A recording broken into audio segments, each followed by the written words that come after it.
Bom, muito boa noite a todos. Sejam bem-vindos ao Hub Channel, em parceria com a GLIP, Universidade de São Paulo. É com um grande prazer, uma grande honra que hoje, nada mais, nada menos, com 4 grandes personalidades na área de educação e tecnologia e educação, que hoje nós damos as boas-vindas, né? A mais um capítulo, então, a mais um webinar que a gente regularmente, o que nós, na Universidade de São Paulo, junto com o GLIP e o Hub Channel, promove, destacando aqui que nós não temos nenhum objetivo, nenhum fim lucrativo e ou comercial.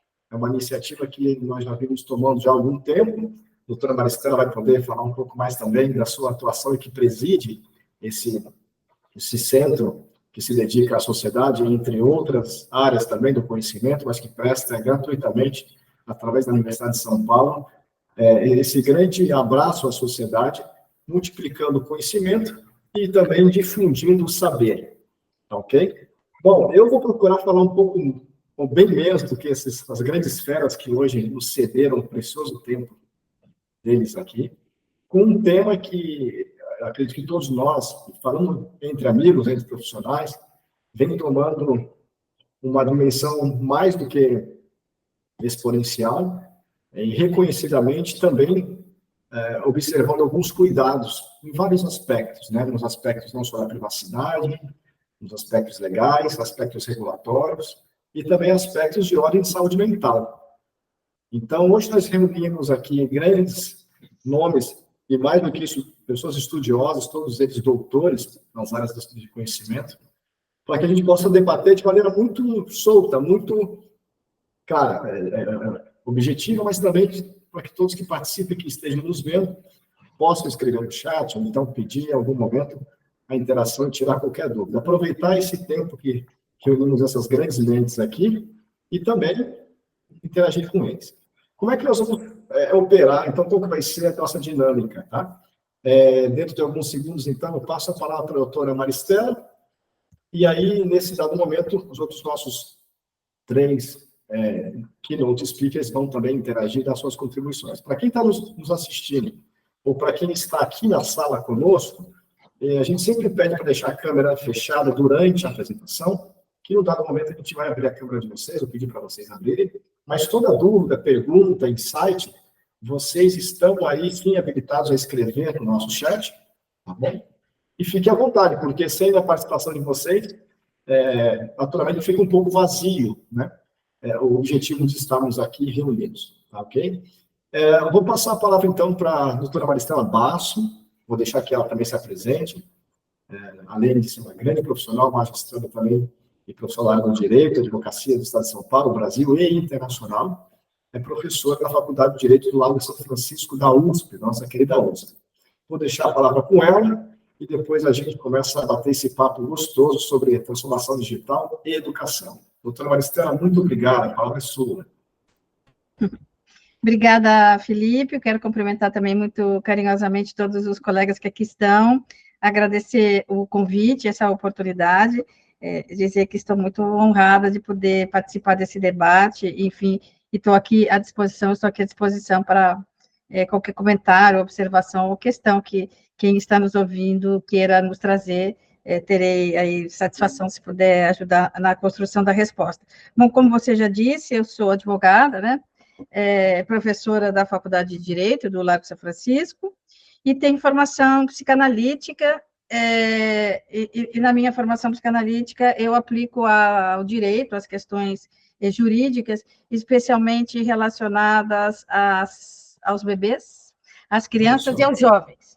Daí a minha, talvez, participação hoje aqui, trazendo um pouco da tecnologia aplicada à infância e adolescência, e até mesmo a tenra infância, lá, os bebês.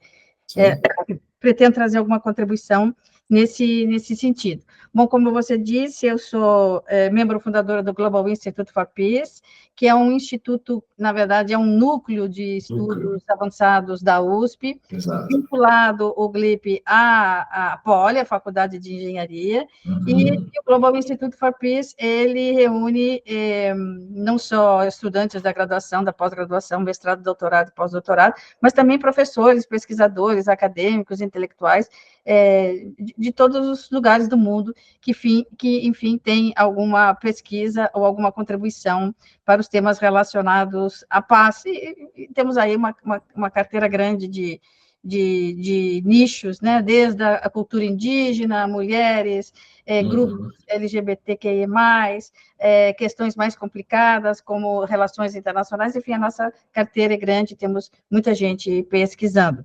E dentro do Global Institute for Peace, nós temos um setor que chama Centro de Resolução de Disputas, e o Centro de Resolução de Disputas que procura resolver controvérsias dos privados, e também dos privados com agentes públicos, e dos agentes públicos, e não só nacionais, mas também internacionais, na perspectiva de outros métodos, ou seja, arbitragem, conciliação, mediação, negociação e os mais recentes dispute boards relacionados à construção civil e infraestrutura. Então, imagino que já tenha falado bastante, deixa aí a palavra para os demais colegas. Não, na verdade, eu ia pedir para você já iniciar nosso debate, se você não se importar. E aí, tudo bem? Senhores, tudo bem? Claro. E aí, a dúvida nossa, naturalmente, que chegaram algumas perguntas aqui, mais do que algumas perguntas, endereçar não só na área do direito, mas também da educação infantil, né, que você colocou muito bem aqui, que é uma das áreas do conhecimento que a senhora domina. E eu, como tenho 2 filhos, tem a Júlia e o Lucas. A Júlia com 11, olha só como é que nada por acaso veio a calhar, né? A Júlia com 11 e o Lucas com 7. E a pergunta que nunca quer se calar, né? A partir de qual idade as crianças podem ter acesso à tecnologia, ou é recomendado, segundo a orientação, vamos dizer, da OMC, e por quê? Como é que a senhora pode nos ajudar e trazer para a gente a sua experiência? Qual a idade adequada, ou qual que é a faixa que se recomenda ter acesso à tecnologia? Bem, quando a gente fala da tecnologia, a gente diz assim, na perspectiva de quem vem do direito, né? A internet não é um mundo sem lei, que as mesmas leis que estão aqui no mundo físico também estão lá, do uso cuidado com a privacidade, práticas de crime. Então, a mesma coisa que acontece no mundo físico, a gente tem que prestar atenção que acontece também no mundo da tecnologia, né? E essa conversa é recorrente. O que não é muito comum é que as pessoas se preocupem quando o indivíduo, quando o sujeito, né, deveria começar a usar a tecnologia, né? Claro, que poder ele pode, né? O bebê nasceu, já começou a mexer as mãozinhas, você dá o telefone celular. Então, não é uma questão de poder, é uma questão de quando seria conveniente, ou há uma idade conveniente, há uma faixa etária conveniente para que os bebês, as crianças e os jovens tenham acesso às telas e aí a tecnologia, ou é um mundo aí sem lei, cada pai e cada mãe, cada cuidador, cada instituição determina, cada escola, como bem entender. Não é bem assim. Hoje já se conversa, já se busca, e já existe um protocolo de uso, um protocolo referencial de uso das telas e da tecnologia para as crianças e para os adolescentes. Esse protocolo, ele não só ele tem foco fundamentalmente na prevenção, né? Não só, bom, agora nós temos aqui uma criança ou um jovem com alguma dificuldade na socialização ou baixo desempenho escolar, ou seja, não só ele atua quando já há a manifestação do problema, mas ele atua fundamentalmente na prevenção. Então, ele é um guia, né, um protocolo, vamos dizer assim, de prevenção de questões relacionadas ao uso da tecnologia e das telas, questões essas que podem resultar em, vamos usar entre aspas, doenças mentais, doenças psíquicas, e doenças mentais, ou doenças psíquicas, ou questões mentais, questões psíquicas, podem resultar em problemas no físico, no corpo físico.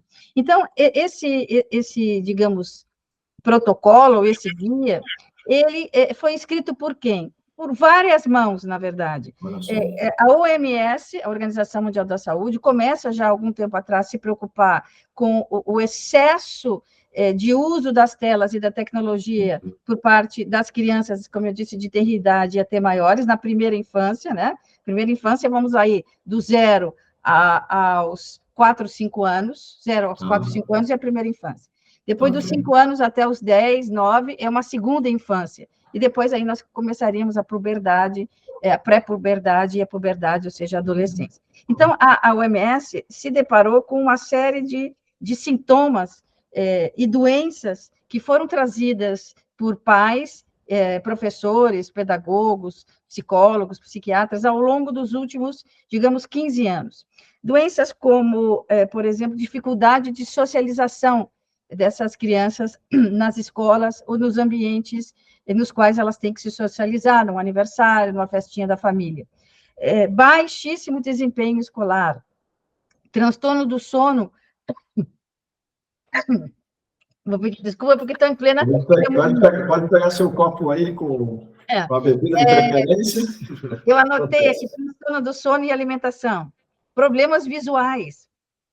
Além de graves consequências geradas de outra ordem, né, como início de neuroses obsessivas, neuroses persecutórias, insatisfação, melancolia, tristeza, depressão, ou seja, a partir dos sintomas, né, destas crianças, a OMS, então, se reúne, já como eu disse, nos últimos 15 anos, e começa a estudar, junto com a Unesco e junto com outras importantes instituições pediátricas mundo afora. E, juntos, eles fazem um estudo e elaboram uma espécie de guia, né, como eu disse, de protocolo, alguns chamam até de tabela, né, para uso, digamos, preventivo, né, para o melhor uso, para o bom uso, para o uso salutar das telas e da tecnologia por parte das crianças. E essa tabela, ou seja, esse guia proposto pela OMS, ele é acatado também pela Sociedade de Pediatria do Brasil. Eles também usam essa mesma tabela quando tem que orientar pais ou escolas, pedagogos, enfim, qual seria qual seria o itinerário, né? Quais idades poderiam ter acesso a esse ou aquele tipo de tecnologia. Então, diz a tabela que do 0 aos 2 anos, nenhuma tecnologia. Do 0 aos 2, 0. Do 0 aos 2, então 0. Zero contato. Porque ele está aí, na verdade, se formando, o sujeito, né? Ele está se formando. Então, o acesso à tecnologia, seja o celular, seja o tablet, seja até, inclusive, a televisão, não seria adequado, né, para a constituição das sensações, das percepções, das noções de espaço, do outro, quem é o outro, e, sobretudo, quem é ele, si próprio, né? Porque ele vai se separar da mamãe ou de quem o cuida, de quem faz o papel de cuidador, só por volta 1 ano e 7 meses, 1 ano e 2 meses. Então, é melhor ele não ter contato com a tecnologia. Dos 2 digamos, dos 2 aos 5 anos, ele poderia ter acesso à televisão na parede, a tela na parede presa, não é? Essa tela, sim, na qual ele pode ver um desenhinho do início ao fim, um filmezinho do início ao fim, uma propaganda do início ao fim, porque ele já se separou do ente cuidador, que pode ser a mamãe, pode ser o papai, pode ser qualquer, já se separou, ele já é um ser individual, e agora ele tem acesso a uma tela, mas numa tela no qual ele tem a dimensão que ali está a tela, mas aqui está a casa, aqui está a sala, ali estão os móveis, e ele consegue ver algo do início ao fim, sem ter que passar, essa eu não quero, e sem receber aquela continuidade de informações que vão no sentido daquilo que ele quer ver. Então, ele consegue, usando a televisão, vejam, no máximo 1 hora por dia. Então, só fazer uma pausa breve aqui, porque esse assunto muito me interessa, embora eu já percebi que já pecamos aí, não inconsciente, né? Digo pecando, mas não, naturalmente, foi proposital. Essa dosimetria, será que eu posso chamar assim, né? Como a gente vê, essa dosimetria da exposição do uso da tela, a senhora colocou um ponto importante, muitos de vocês já devem ter visto. A Finlândia e os países nórdicos ao redor começaram a reduzir o tempo de tela nas escolas públicas, já que na Europa, a escola pública, o Arthur vai poder falar, ele fala de Londres aqui, um ensino de altíssima qualidade. E ela, então, foi constatado evidências que retardam, prejudicam o desenvolvimento neurológico, cognitivo das crianças, da vida adulta também? Sim. Porque E psicológico, que eu entendi também, né? quando você, que aqui a gente não tem muito tempo, mas quando você dá para a criança acima de 2 anos, né? Vamos de 2 a 5, quando você dá o celular para ela, o celular é uma peça viva, né? Então, a mamãe, ou o cuidador, né? Pode ser o papai, pode ser qualquer um, bota para ele no desenhinho. Aí ele vê aquele desenhinho, aquela música, o mundo dele é isso aqui, porque isso aqui gira com uma velocidade grande. E ele passa quando ele não quer. E o próprio celular, aquela rede na qual ele está vinculado, fica mandando desenho no sentido do que ele gosta. Então, ele começa só a ver aquilo que ele gosta. O que ele não gosta, ele não quer ver. Então, ele passa a ter uma relação com esse de prazer, né? Prazer. Ele me dá o prazer. Quando a pessoa, o cuidador, tira dele a fonte de prazer. Mas o prazer está em outro lugar, que não está só aqui. Mas como ele está em formação, dos 2 aos 5 anos, ele vai aprender que tudo sai daqui. Olha só. E vem uma dependência, né, doutora? Ele fica intolerante ao que não é bom para ele. Por isso que as crianças, hoje, aos 5 anos, elas não aceitam mais um não. Não, frustração. Não para ele. Exatamente. É só prazer, é aquele desenho que ele gosta, se ele não gostou, ele passa para lá, depois ele passa para cá. Então, isso traz uma série de questões emocionais que é dificuldade de socializar com os outros, de encontrar prazer em outras coisas, brincar de outras coisas que não seja essa aqui, que é tão prestativa, né? Sim, eu não preciso montar o quebra-cabeça. Está pronto, é só desfrutar, né? Exato. E isso interfere desde aí da formação dos sentidos, né? Como também das questões relacionadas a dormir, comer. Tem crianças que só comem quando o cuidador dá a tela para ela. Então, essa escala de recomendação, ela é preventiva para que a gente pense dos 2 a 5, só a tela presa, onde ele tem menos estímulo do que a televisão vai passar aquilo que tem que passar, o desenhinho, o filminho, mas não vai ficar interagindo com ele, com coisas que, alimentando ele com coisas que ele está esperando, né? Ele tem que ver o filme até o fim, ele tem que ver o programinha até o fim. Dos 5, dos 6 aos 10, você já pode introduzir outras telas, como tablet, celular e a televisão, porque ele já se acostumou, mas por cerca de 2 horas por dia. 2 horas por dia. Eu vejo crianças aí, 8, 6, 4. As minhas mesmo, nós reduzimos bastante. Ficam facilmente 4 horas, às vezes, por dia ou mais. Incrível. Então, é claro que se você lá na origem tivesse tido uma orientação do seu pediatra, na escola, fosse mais fácil para você, né? Porque a gente está falando... Sim, porque é algo novo, exato. É um objeto de estudo recente. Essa transformação digital é recente. Né? Por isso a gente fala de um protocolo. Quando eu agora peguei pneumonia e o médico disse, eu vou lhe aplicar um protocolo. Aí eu vou lhe aplicar... Para tudo há um protocolo. Claro. Um protocolo nesse sentido. Né?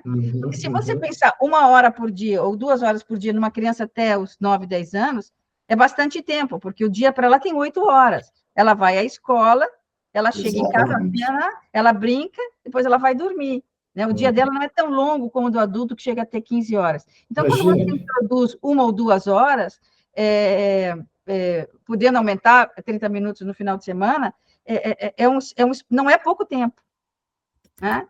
E quando a gente fala em como orientar o uso das telas e da tecnologia pelas crianças, nós já estamos entrando em questões mais profundas, que a gente pode seguir depois, que é quem vai usar a tecnologia no futuro? Que tipo de tecnologia eu vou usar no futuro? E tecnologia para que tipo de pessoa no futuro, né? Se a gente não prestar atenção, que aqui nesse momento, é importante a gente pensar na saúde da criança, na saúde psíquica, mental e física, e fazendo um concerto, né, com todas as instituições, família, escola, pediatra, hospital. Mas guarda um pouquinho essa munição aí, pelo amor de Deus. Sim.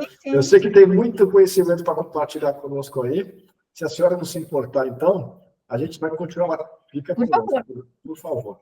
A gente pode, então, colocar nessa discussão maravilhosa, chamando os outros colegas aqui, doutor, o que você acha? Vamos escutar um pouquinho, então, o doutor Arthur Galamba, que me corrige, Arthur, se eu pronunciei erradamente o seu sobrenome, que nos deu a honra de falar diretamente de Londres, não menos nem mais importante do que São Paulo, mas é um sacrifício grande dele falar de Londres pelo fuso horário e também pela agenda ocupada que todos têm aqui. Então, Arthur, se apresente, por gentileza, é um prazerzaço, além de ser um profissional fora de série, um ser humano incrível, que eu admiro demais. Então, faça as suas apresentações de quem você é, fala um pouquinho de você, e depois a gente bate um papo sobre os desafios da transformação digital na educação. Obrigado, Felipe. O prazer é meu e recíproco também o sentimento que eu tenho por você. É um prazer estar aqui, de poder conhecer melhor todos os colegas aqui. Então, o Felipe Chibaz, a Patrícia, a Flávia Portela, a Patrícia Campos, né? E a Maristela também. Então, obrigado pelo convite. Fico muito feliz pelo convite. De fato, o sacrifício é somente porque aqui já vai dar meia-noite, mas tirando isso... Pois é. Tirando isso, está tudo bem.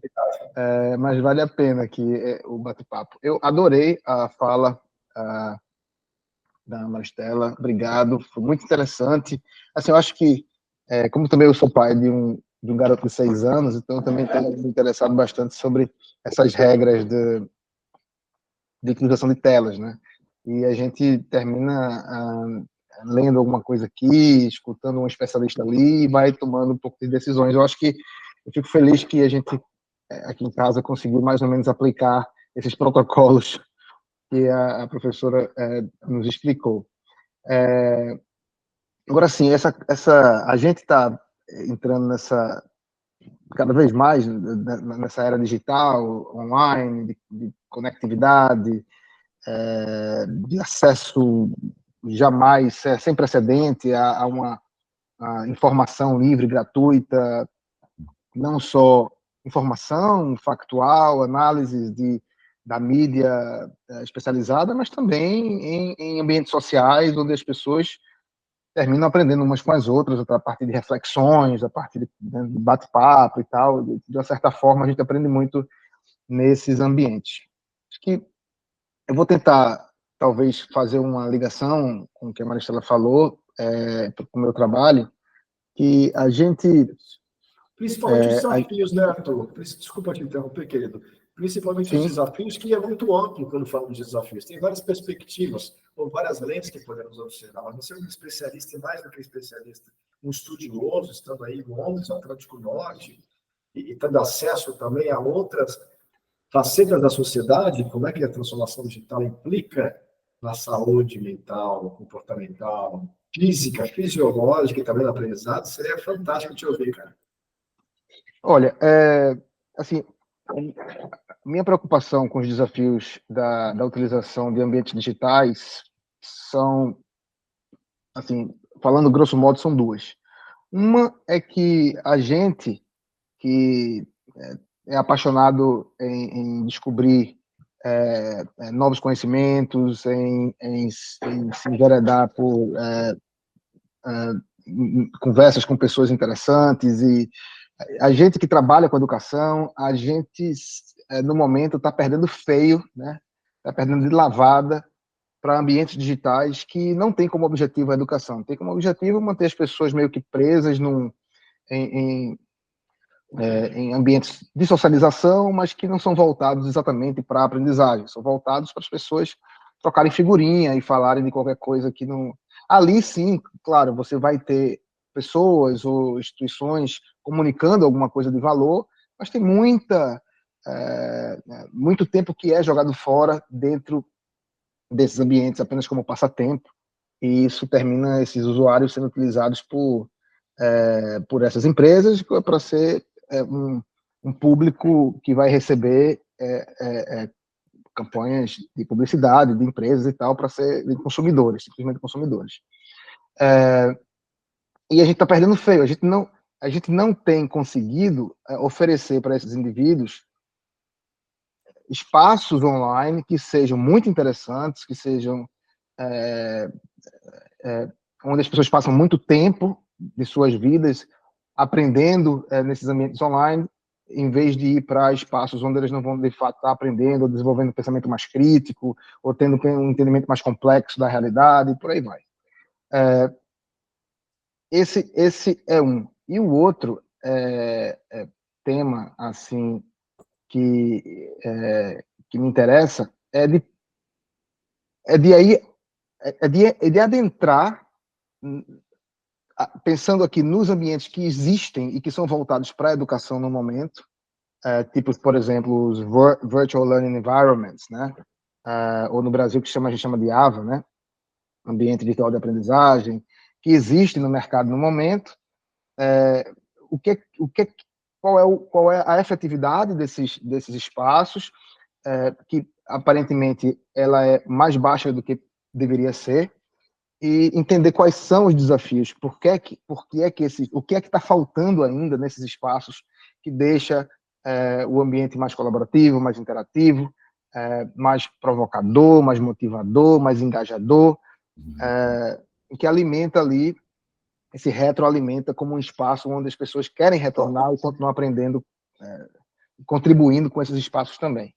Então, são basicamente essas duas questões, né? O meu trabalho hoje, assim, que não é de muito tempo, falando rapidamente de mim, que eu já devia ter falado, né, no começo, eu sou professor de física. Faz parte do espetáculo, meu querido. Fique em paz. Eu sou professor de física, eu fui professor de física no Brasil durante muitos anos e vim fazer meu doutorado na Inglaterra, e há 10 anos que eu trabalho com formação de professores na Inglaterra. O meu background de pesquisa está muito voltado para a história do ensino de ciências, para a psicologia cognitiva e para pedagogias críticas. Então, assim, eu já estudei um pouco de Paulo Freire e outros pensadores,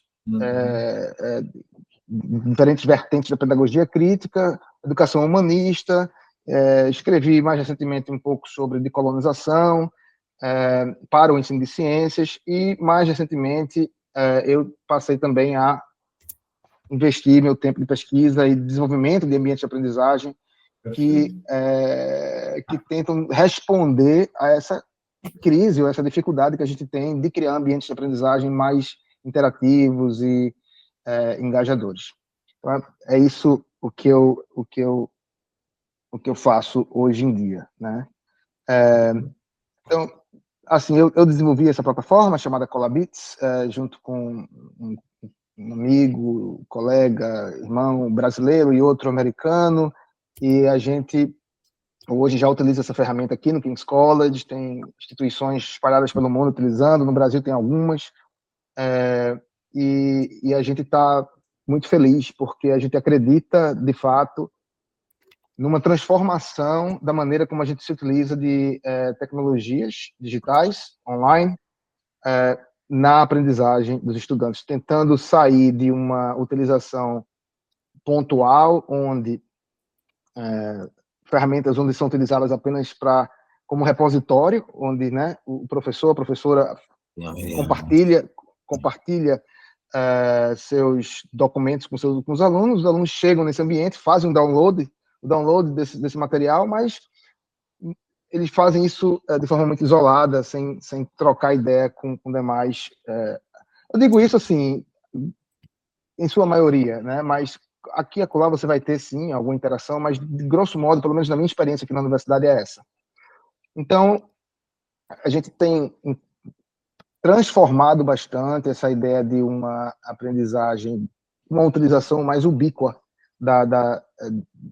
das ferramentas digitais, onde as pessoas terminam tendo esses ambientes como um espaço liminal, que é o ponto de encontro, onde a gente se encontra no ambiente físico, mas a gente continua fazendo registros desse encontro em ambientes digitais, e a gente pode dar continuidade a essas conversas depois. Então, eu tenho trabalhado em pedagogias que fazem isso, utilizando o Colabits, e assim, os resultados têm sido muito, muito interessantes. O desafio é muito grande porque a gente vem, assim, a escola ocidental, ela é uma escola de educação muito centrada no professor, na professora. São eles que detêm o poder, o controle da aula, E a gente tem uma dificuldade muito grande em transformar as nossas aulas em um ambiente mais democrático, mais participativo dos alunos. E isso se torna ainda mais difícil com a utilização de ambientes digitais, porque a pandemia foi, assim, escancarou essa dificuldade da gente ter interação e colaboração em ambientes digitais, onde o que mais via eram os educadores compartilhando a sua tela com uma apresentação de PowerPoint e os alunos em situação completamente passiva em casa, assistindo aquela aula ao vivo ou gravada. Muito comum, muito. Era um recurso que tínhamos também na época, né? Pouca criação, né? Ou então necessidade de criação de outras alternativas de métodos, né? Isso. Então o nosso trabalho é realmente mudar a cara dessa educação com utilização de ambientes digitais. Eu vou parar por aqui, tá, Felipe? Porque eu sei que o tempo é curto e tem outros colegas que vão falar. Então, vamos fazer o seguinte, para você também não gastar toda a sua munição, embora o tempo que nós temos não é tão extenso, mas fica à vontade. Vamos fazer o seguinte, então, segura. Seria muito bacana que você trouxesse o criador e a sua obra aqui hoje, e vou passar para o meu xará Felipe. Você se prepara aí, doutora Maestela, também, com os seus próximos temas que nós vamos abordar. E segura, então, os minutinhos que a gente já volta aí com a doutora Maestela, Felipe e Arthur. E, Arthur, seria muito bacana a gente dividir com todos, compartilhar essa obra-prima maravilhosa que eu sou suspeito a falar, vou deixar para você apresentar. Estimado, como andas? Muito boas noites. Boa noite, tudo bem? Tudo bom, querido. Doutor Felipe também, faça suas apresentações. De novo, é uma honra tê-lo aqui conosco. Você se apresente, fique à vontade em fazer suas pontuações. E aí, quando você puder também nos brindar com o seu conhecimento, chegaram algumas perguntas aqui para nós também, olhando o seu perfil, olhando o seu background, olhando a sua formação extensa e aonde você está inserido, né? Depois fala um pouquinho também sobre a filosofia pós-humana e um tema que eu sou apaixonado e também tenho estudado um pouquinho com a relação à inteligência artificial. Mas a palavra está para você, se apresente aí, quero te escutar agora, por favor. Bem-vindo. Bom, eu sou o professor Felipe Chivas Ortiz, como vocês podem perceber pelo meu sotaque. Não nasci no Brasil, sino que nasci em Havana, Cuba, mas hoje também sou brasileiro, né? Temos essa dupla nacionalidade. Estou muito feliz de estar nesse espaço aqui com esses excelentes colegas e, é claro, com você, Felipe. E com essa audiência que não vejo, mas percebo.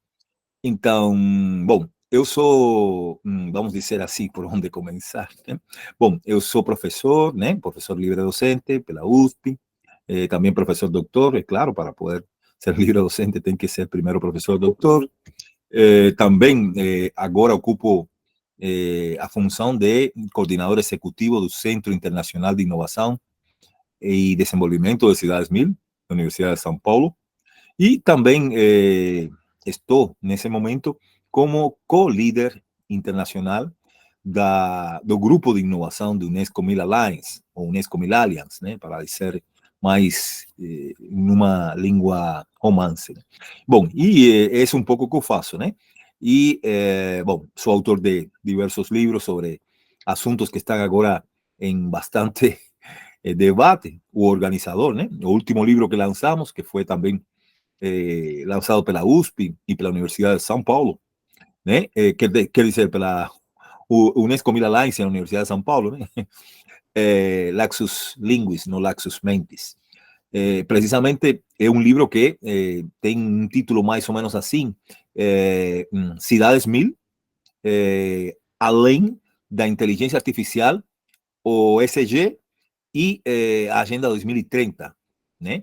E nesse livro que reunimos autores dos 5 continentes, né? Conseguimos um pouco abordar na atualidade. Esse livro foi lançado agora, esse ano, 2024.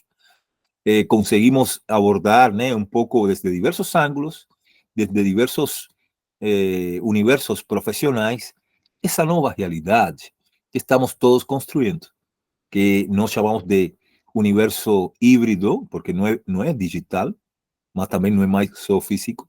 E muitas vezes, como o Felipe perguntou agora, podemos dizer que é uma realidade pós-humana. O filósofo Peter Sloterdijk fala de uma humanidade pós-Deus, né? Depois de Deus, né? E, bom, tem outros filósofos que também abordam o pós-consumo e filósofos, sociólogos, né? Entre outros italianos também, né? Como Perniola, Mario Perniola. E um pouco a ideia é entender, né? Para dizê-lo em palavras mais simples, entender que essa nova realidade híbrida, física e digital, está num patamar que envolve três principais actores, que são eles, por um lado, a natureza, né? Segundo, o ser humano, é claro, né? E em terceiro lugar, a tecnologia, né? Esses três actores hoje ocupam um espaço mais ou menos similar, diferentemente de outras épocas, né? Nas quais, por exemplo, no Renascimento, né? Era o ser humano o foco, né? E até pouco tempo atrás, né? Também em outras épocas se falou bastante, com filósofos como Spinoza falavam da importância de entender a natureza como energia, incluso como o próprio Deus, né? E, bom, mas hoje, esses três elementos que citei antes estão no mesmo patamar. E vamos dizer assim, no mesmo ordem de importância, incluso esse último elemento, que é a tecnologia para muitos, né? Por exemplo, quando se fala em cidade inteligente, é o ponto mais importante. Desde meu ponto de vista, não é esse o ponto principal, que será a tecnologia. A tecnologia sempre é um meio para conseguir um fim. E pode ser técnica, como se chamava antes, né? Como era, por exemplo, há pouco tempo atrás, incluso filósofos, né? Como o próprio Sócrates, etc., falavam em técnica e diferenciavam a técnica do conhecimento. Hoje, técnica e conhecimento se unem em tecnologia. E, evidentemente, temos um novo caminho aí com esse pensamento pós-humano. Bom, concretizando mais essa toda a nossa fala, podemos dizer que hoje temos famílias que são pós-humanas e o pós-humanismo podemos encontrar aí no dia a dia, né? Quando vemos, de repente, famílias integradas por seres humanos, é claro, mas, de repente, vemos também que essas famílias podem ter num carrinho, né? Levando um gato ou um cachorro que é tratado como membro da família, não é mais tratado como 30 anos atrás, 20 anos atrás, que um cachorro era um cachorro. Não, hoje um cachorro pode ser um filho. Exatamente. Um substituto. E substitui, inclusive. Exatamente, substituto de um filho, de uma filha. Incrível. E cuidado de você falar para essa parte que não é seu filho. E dizer, olha, esses são cachorros. Você pode até ser processado. Então, hoje estamos falando, Felipe, e demais colegas e audiência presente, estamos falando precisamente dessas famílias pós-humanas integradas por seres humanos, por animais, às vezes até por árvores, também por ciborgues, que são pessoas que integram próteses no seu corpo, e temos em torno de 100, mais de 100.000, na Associação dos Ciborgues Mundial, em torno de 100.000 pessoas que são declaradamente ciborgues. Tem mais. E, bom, podemos continuar falando de que também tem, além desses três gêneros, tem também os robots, propriamente ditos. E muitas vezes, isso na própria família. Tem já pessoas que trabalham diariamente com drones, né? Que isso não é uma coisa, digamos, distante ou do futuro. As famílias pós-humanas estão hoje na nossa realidade. Bom, essas são um pouco as coisas que a gente pesquisa, trabalha, publica em artigos, livros, e que é um grande desafio para a atualidade. Muito bom, doutor Felipe. Bom, segura um pouquinho também aí da sua abolição, todo o seu repertório para a gente possa explorar um pouquinho mais. A gente está recebendo algumas outras perguntas e vou aproveitar e voltar para a doutora Maristela. Doutora Maristela, não é uma predileção não, viu, pessoal? Porque eu tenho a Júlia e o Lucas com 11 e 7 anos. Mas para que a gente possa também fazer essa costura do que o doutor Arthur colocou, o doutor Felipe. Só um ponto bem rápido, né? A minha área de conhecimento primária é a área de processos, indústria, principalmente setores farmacêuticos e depois administração. Né? O doutor Felipe colocou os aspectos da filosofia pós-humana no ambiente virtual, mas é gozado que na indústria 4.0, que teve início aí no meados dos anos 2000 para frente, né, na Alemanha, o conceito, ele chama de espaços físicos cibernéticos. Olha que interessante. Ou seja, ele é físico, naturalmente, ok? Existe uma interface homem-máquina, e existe uma outra dimensão que é virtual, que é onde nós colocamos os elementos da transformação digital, e que, por sua vez, também faz um enlace com a... O enlace, acho que é espanhol, né? Enlace, né, Felipe? Em português também, doutora? Faz um enlace com o aprendizado técnico, físico-cibernético, ou o famoso metaverso, para simplificar, né? Agora, queria escutar um pouquinho da doutora Maristela. Fiz só esse recorte porque muitos conceitos vêm de fontes, ou então nacionalidades diferentes, mas se convergem. Depois nós temos os famosos digital twins, temos realidade aumentada, realidade virtual, tudo isso bombardeia, né? Não só o cérebro, mas também a forma de aprendizado e a maneira com que a gente transforma informação, dados, informação e conhecimento. A minha área recente de aprofundamento é ciência dos dados e inteligência artificial, mas tudo parte da informação ou do dado, né? Estruturado, não estruturado. Por que a gente está falando um pouquinho disso tudo, né? Do efeito desses dispositivos, das telas, dos tablets, etc., nas crianças e nos jovens. E aí eu já estou mirando a Júlia e o Lucas daqui a alguns anos. Então, como eu fiz a tarefa muito boa no início, fala um pouquinho para a gente, doutora, os efeitos, sei lá, consequências, ou possíveis desdobramentos aí para as crianças e adolescentes. Sim. É importante a gente perceber que nós estamos falando aqui do sujeito, né? O sujeito é mais do que um indivíduo, né? Na psicanálise, a gente fala da formação do sujeito. Existe o eu, né? E existe o sujeito. Nós estamos falando da formação desse sujeito que a gente carrega dentro, esse nós, né? O Lacan falava de G, né? Eu, G, e moi. São momentos diferentes, o eu e o eu intrinsecamente, eu enquanto sujeito, né? O G e o moi são diferentes. Então, quando a gente fala na formação do sujeito, esse que começa, desde que a gente vem ao mundo, a gente começa a formar esse sujeito que somos nós, né? Esse sujeito, ele vai ser formado primeiro, ele já vem com uma série de coisas que foram pré-ditas, né? Ele é ditado antes, esse que você carrega na barriga é meu príncipe, é minha princesa, esse aqui sim vai gostar de música clássica, o nome dele vai ser José, em homenagem a São José. Então, ele já vem pré-dito, ele já vem anunciado. Então, ele já vem com essa carga de desejo que algum ser desejante depositou sobre ele. Uau. Aí ele vem para o mundo e ele começa a sua formação, e ele vai recebendo... É Lacan, doutora, é isso? É Lacan. Ele vai recebendo uma série de informações de todo lado, né? Uhum.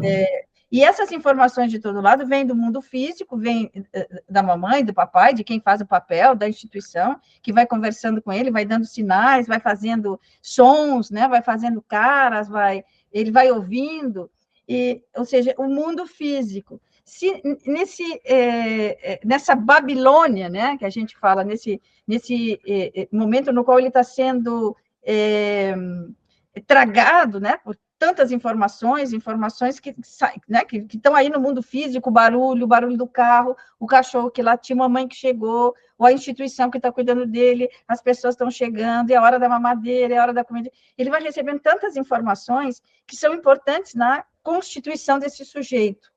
Se nesse momento, né, do 0 aos 2 anos, no qual ele ainda não se viu como indivíduo, né?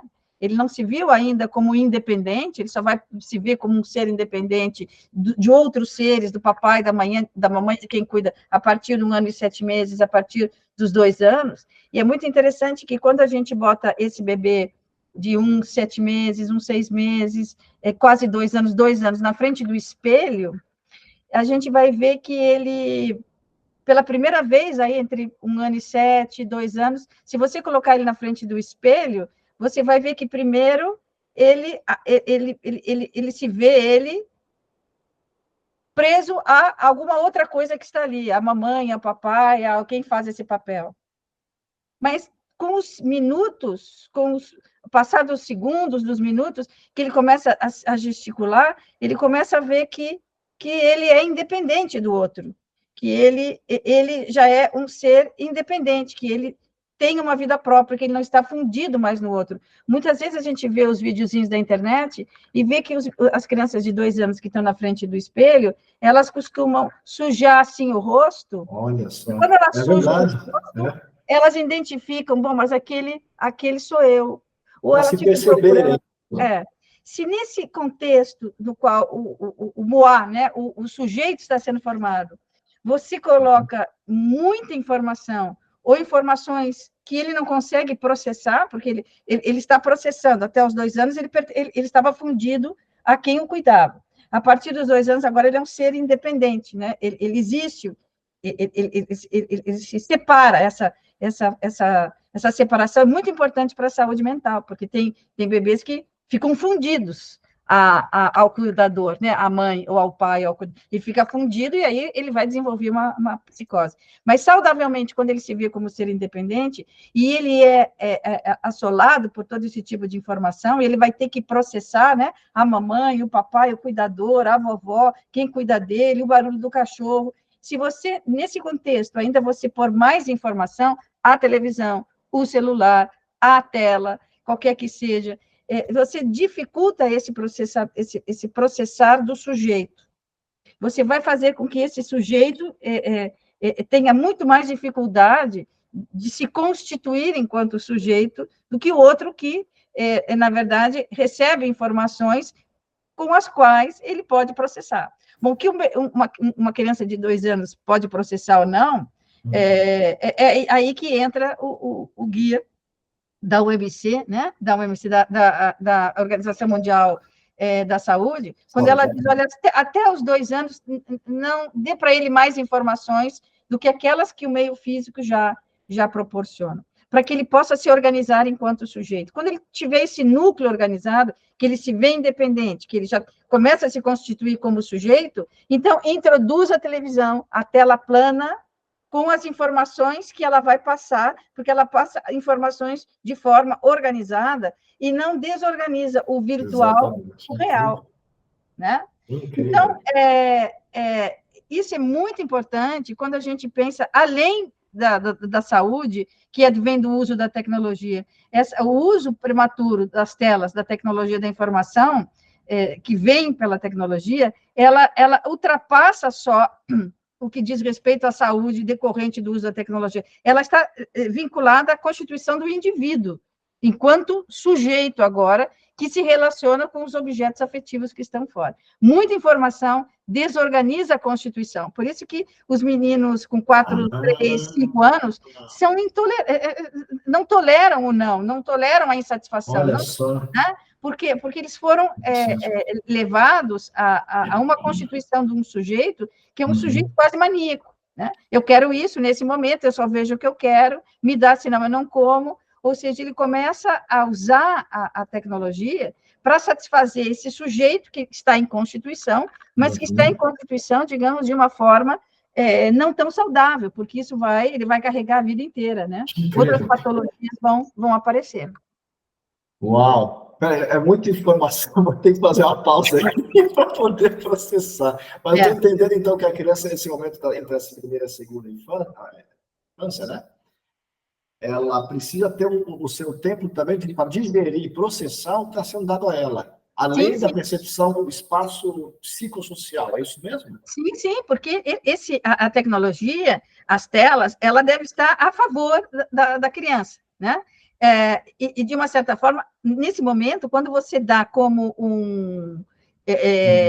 uma alternativa à falta de atenção ou à falta de outra coisa, de outra atividade, ela não atua como um elemento educacional, ela atua como um elemento... Atrapalha, confunde. Da constituição do sujeito enquanto um sujeito que está acostumado a frustrações, a tristezas, a perdas, a nem sempre ver o que quer, chegou a hora de dormir. Então, há um mundo no qual há limites, e que a internet te joga para um contexto que é muito interessante, porque o telefone está ouvindo aqui. Então, quando a criança está mexendo e está usando um determinado aplicativo, o telefone vai mandar para ela só aquele tipo de desenhinho, de programinha que ela quer ver. Então, o mundo vai ficando, para ela, a criança vai ficando com falta de paciência, ela vai ficando irritada, uma coisa em cima da outra, né?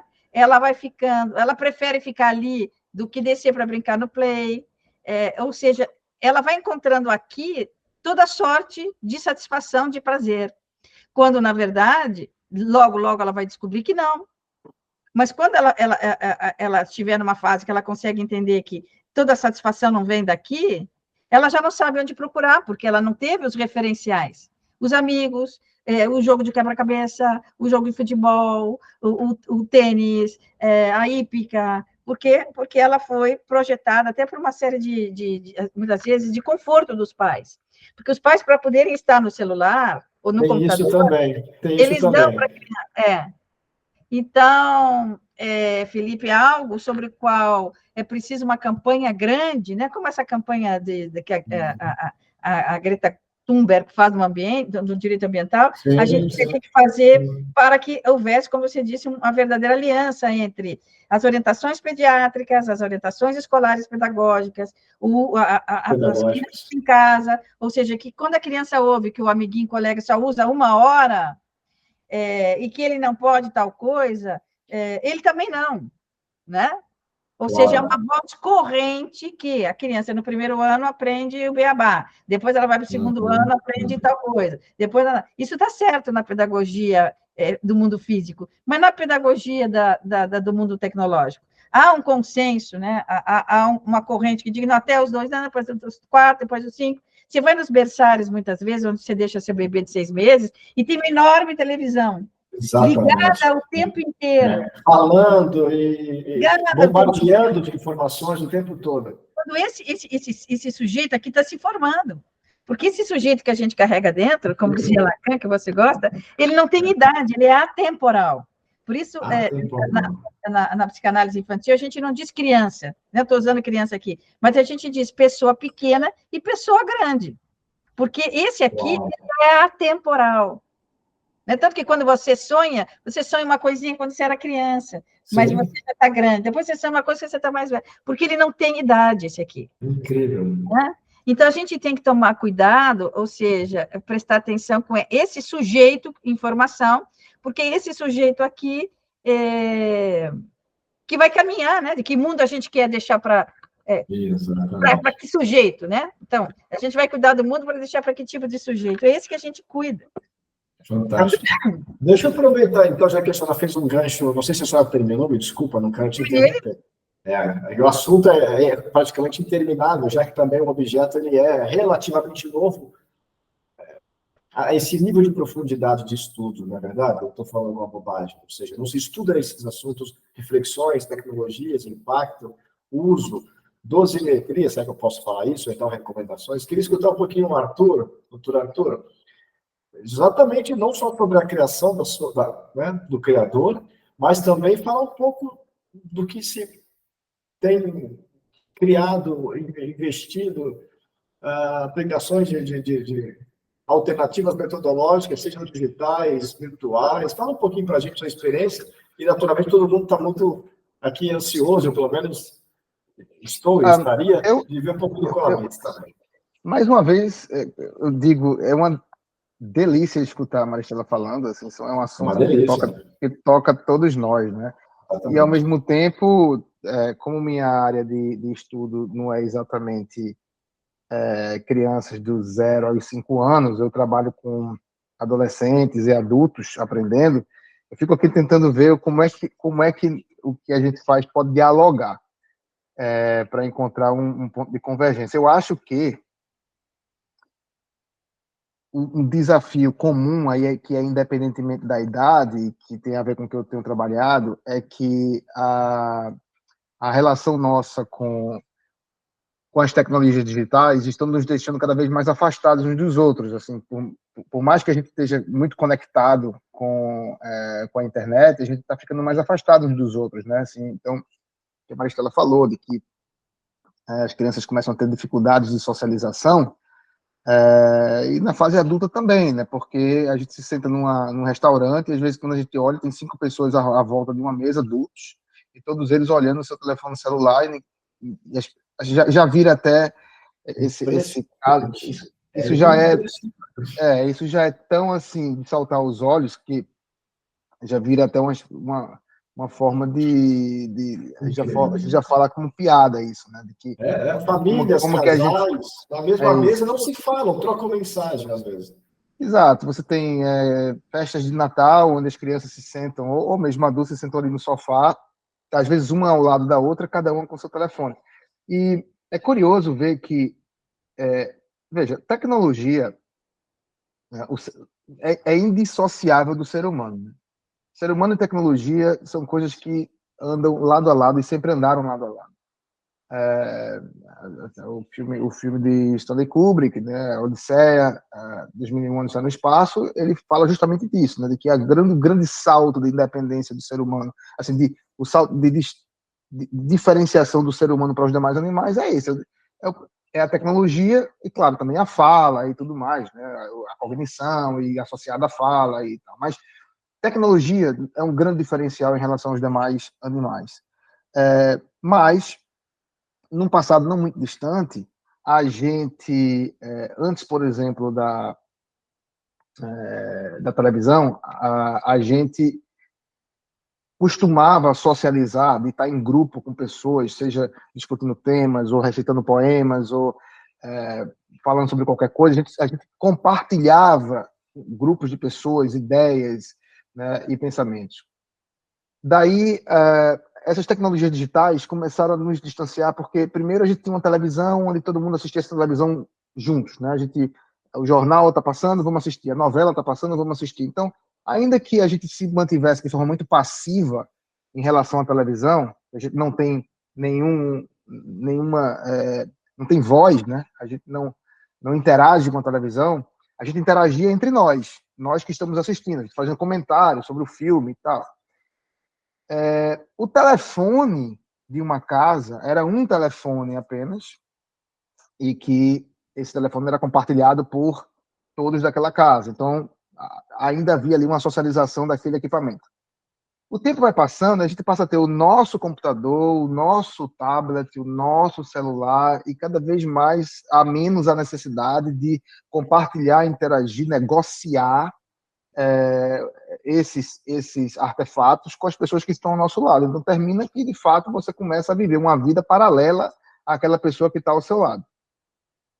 Claro que isso é um problema, porque você vai estar interagindo com pessoas que talvez você nem conheça, nunca viu, nunca consumindo constantemente algo que você não consegue nem compartilhar bem com as demais pessoas, porque você está no seu mundo, aquela pessoa está naquele mundo. Né? Você deita na cama antes de dormir, o casal, cada um está assistindo o seu filme. Né? Você não tem como compartilhar, fazer reflexões, trocar impressões, etc. E também tem a questão de que muito do que acontece no mundo digital é muito efêmero, diferentemente do livro. Né? Se eu estou lendo um livro aqui, e poxa, que livro interessante e tal, aí é um momento aqui de, digamos, eu com o livro, né? Mas ele não é efêmero como é, por exemplo, a linha do tempo do Facebook, ou a linha do tempo do Twitter, ou a linha do tempo do... Aquilo dali acontece, para mim, em alguns minutos ou algumas horas, não sei, e depois disso aquilo desaparece, aquilo vai embora. O livro, eu ainda posso dizer, cara, eu li muito, foi muito bom esse livro, vá assistir esse livro aqui porque foi muito bom, ou com filme até também, você pode fazer isso. Esse mundo do digital, onde as coisas elas aparecem e desaparecem muito rapidamente, você não consegue registrar e tratar aquilo de uma forma mais profunda, compartilhar aquilo com outras pessoas. Isso é um problema também, porque a gente, para compreender profundamente um determinado assunto, a gente precisa ruminar esse assunto, a gente precisa ler, estudar, voltar a ele, ler novamente, trocar ideias, escutar outras opiniões, outras visões, desenvolver uma visão mais holística, complexa do problema. Então, essa fluidez do mundo digital, ela é de fato preocupante. A gente, olha, é de se perguntar, né? quanto é que a gente aprende passando minutos, horas nessas redes sociais? Quanto é que a gente aprende de fato? Pega o mesmo Twitter, onde, digamos, é uma plataforma digital, social, de adultos, vamos dizer assim, né? Onde se tratam temas talvez mais sérios. Então, você pode seguir pessoas que são relevantes para aquilo que você faz. E, mesmo assim, a fluidez, a rapidez com que essas notícias chegam até você, e você entra também naquele processo dopamínico de querer mais informação, eu quero a novidade, e você não se dá o tempo de aprofundar e entender melhor aquilo que está sendo discutido. Isso deixa as pessoas super acríticas a esse conhecimento, não consegue linkar muito bem aquele conhecimento com outros conhecimentos que são relevantes e que podem se somar. Eu digo fontes de informação. Na hora que você soma diferentes fontes de informação, pode ser um vídeo que você assistiu, pode ser um debate, pode ser, né, uma entrevista, pode ser um artigo que você leu, e você soma tudo isso, você ganha um certo nível de conhecimento sobre aquele tema em particular. E melhor ainda, se você puder discutir essa coleção de fontes de informação com outras pessoas, em vez de você ficar isoladamente falando, fazendo isso. Assim, então, essa coisa sabe, de eu me bastar com o mundo digital e eu ainda interagir com as pessoas no mundo físico de uma forma ainda provocadora, interessante, instigante e tal. Essas são questões que me chamam a atenção e que eu tenho bastante interesse em explorar mais. Uhum. Arthur, você quer falar um pouquinho do Colabits? Antes de qualquer coisa, doutor André, não sei se eu te chamo André Felipe ou Felipe, como é que te chama aí no INSPE, doutor? Boa noite, Você cara. entender, Felipe. Boa noite. Obrigado pelo convite. Fique à vontade, chame como entender. Nos permita, antes de qualquer coisa, passar a palavra para o nosso outro Felipe, mas o Felipe Cubano, Timbas. Muito obrigado, André, pelo seu assente, né, nesse webinar. Conversando com o Guilherme, ele invariavelmente já direcionou assim, olha, escuta, não é comigo, esse assunto você fala direto com a nossa referência aqui, com o nosso mestre mor, André Felipe. Eu vou te chamar, se você me permitir, mais uns minutinhos, nós vamos fazer uma rodada, estamos fazendo uma rodada, mas agradecer a sua presença, pelo seu convite, é uma honra aqui, eu sei que a vida é muito corrida, mas já somos muito gratos aqui pelo seu precioso tempo, tá? Nós estamos fazendo um bate-bola, falamos bastante, a doutora Maristela, sobre o impacto da tecnologia na educação, ela deu uma aula aqui, não só dos aspectos que recortaram o assunto, né, da infância, formação do indivíduo e os impactos a longo, curto, médio e longo prazo. Aprendi muito, porque tenho 2 crianças. Vamos passar a bola aqui para o Felipe Tibas, mas antes disso, eu perguntar para o Arthur se você quer falar um pouco no seu tempo, viu, Arthur? Da sua obra, do Colabits, junto com a King's College. Então, eu acho que, assim, André, bem-vindo, prazer em conhecê-lo também. Muito legal ter você aqui conosco. Tá? Eu estava falando aqui, André, fazendo algumas considerações assim, sobre a importância da gente, assim, de como que esse mundo digital está nos afastando, de uma certa forma, cada um no seu mundo. Eu acho que isso aí não é difícil convencer ninguém do que está acontecendo, porque a gente vê isso em todo lado, a gente vê isso dentro das nossas famílias. E como é que a gente pode, talvez, desenvolver ambientes digitais que tentem trazer de volta a interação e que nos ajudem a, na verdade, conectar diferentes fontes de informações para ganhar conhecimento sobre algo. Então, assim, tem esse lado e tem o lado também da colaboração, da interação, da provocação, crítica, estou falando, né? Então, o que o Felipe pediu para compartilhar é isso aqui.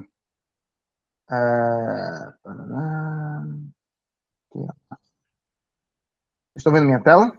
Eu acho que eu gerei também uma curiosidade monstruosa aí, né, em todo mundo. Nós tivemos essa semana aí, né, André? Você está lembrado com a Beatriz e com a Giovana, da sua equipe, né? Então, muito obrigado mais uma vez também por ceder o tempo delas aí e também nos receber no INSPE, né? A turma da bala, cara, aqui. Está vendo minha tela, Felipe, já? Sim, já está chegando aqui para nós. Já está chegando, sim. Tá. Então, a ideia do Colabits é justamente você...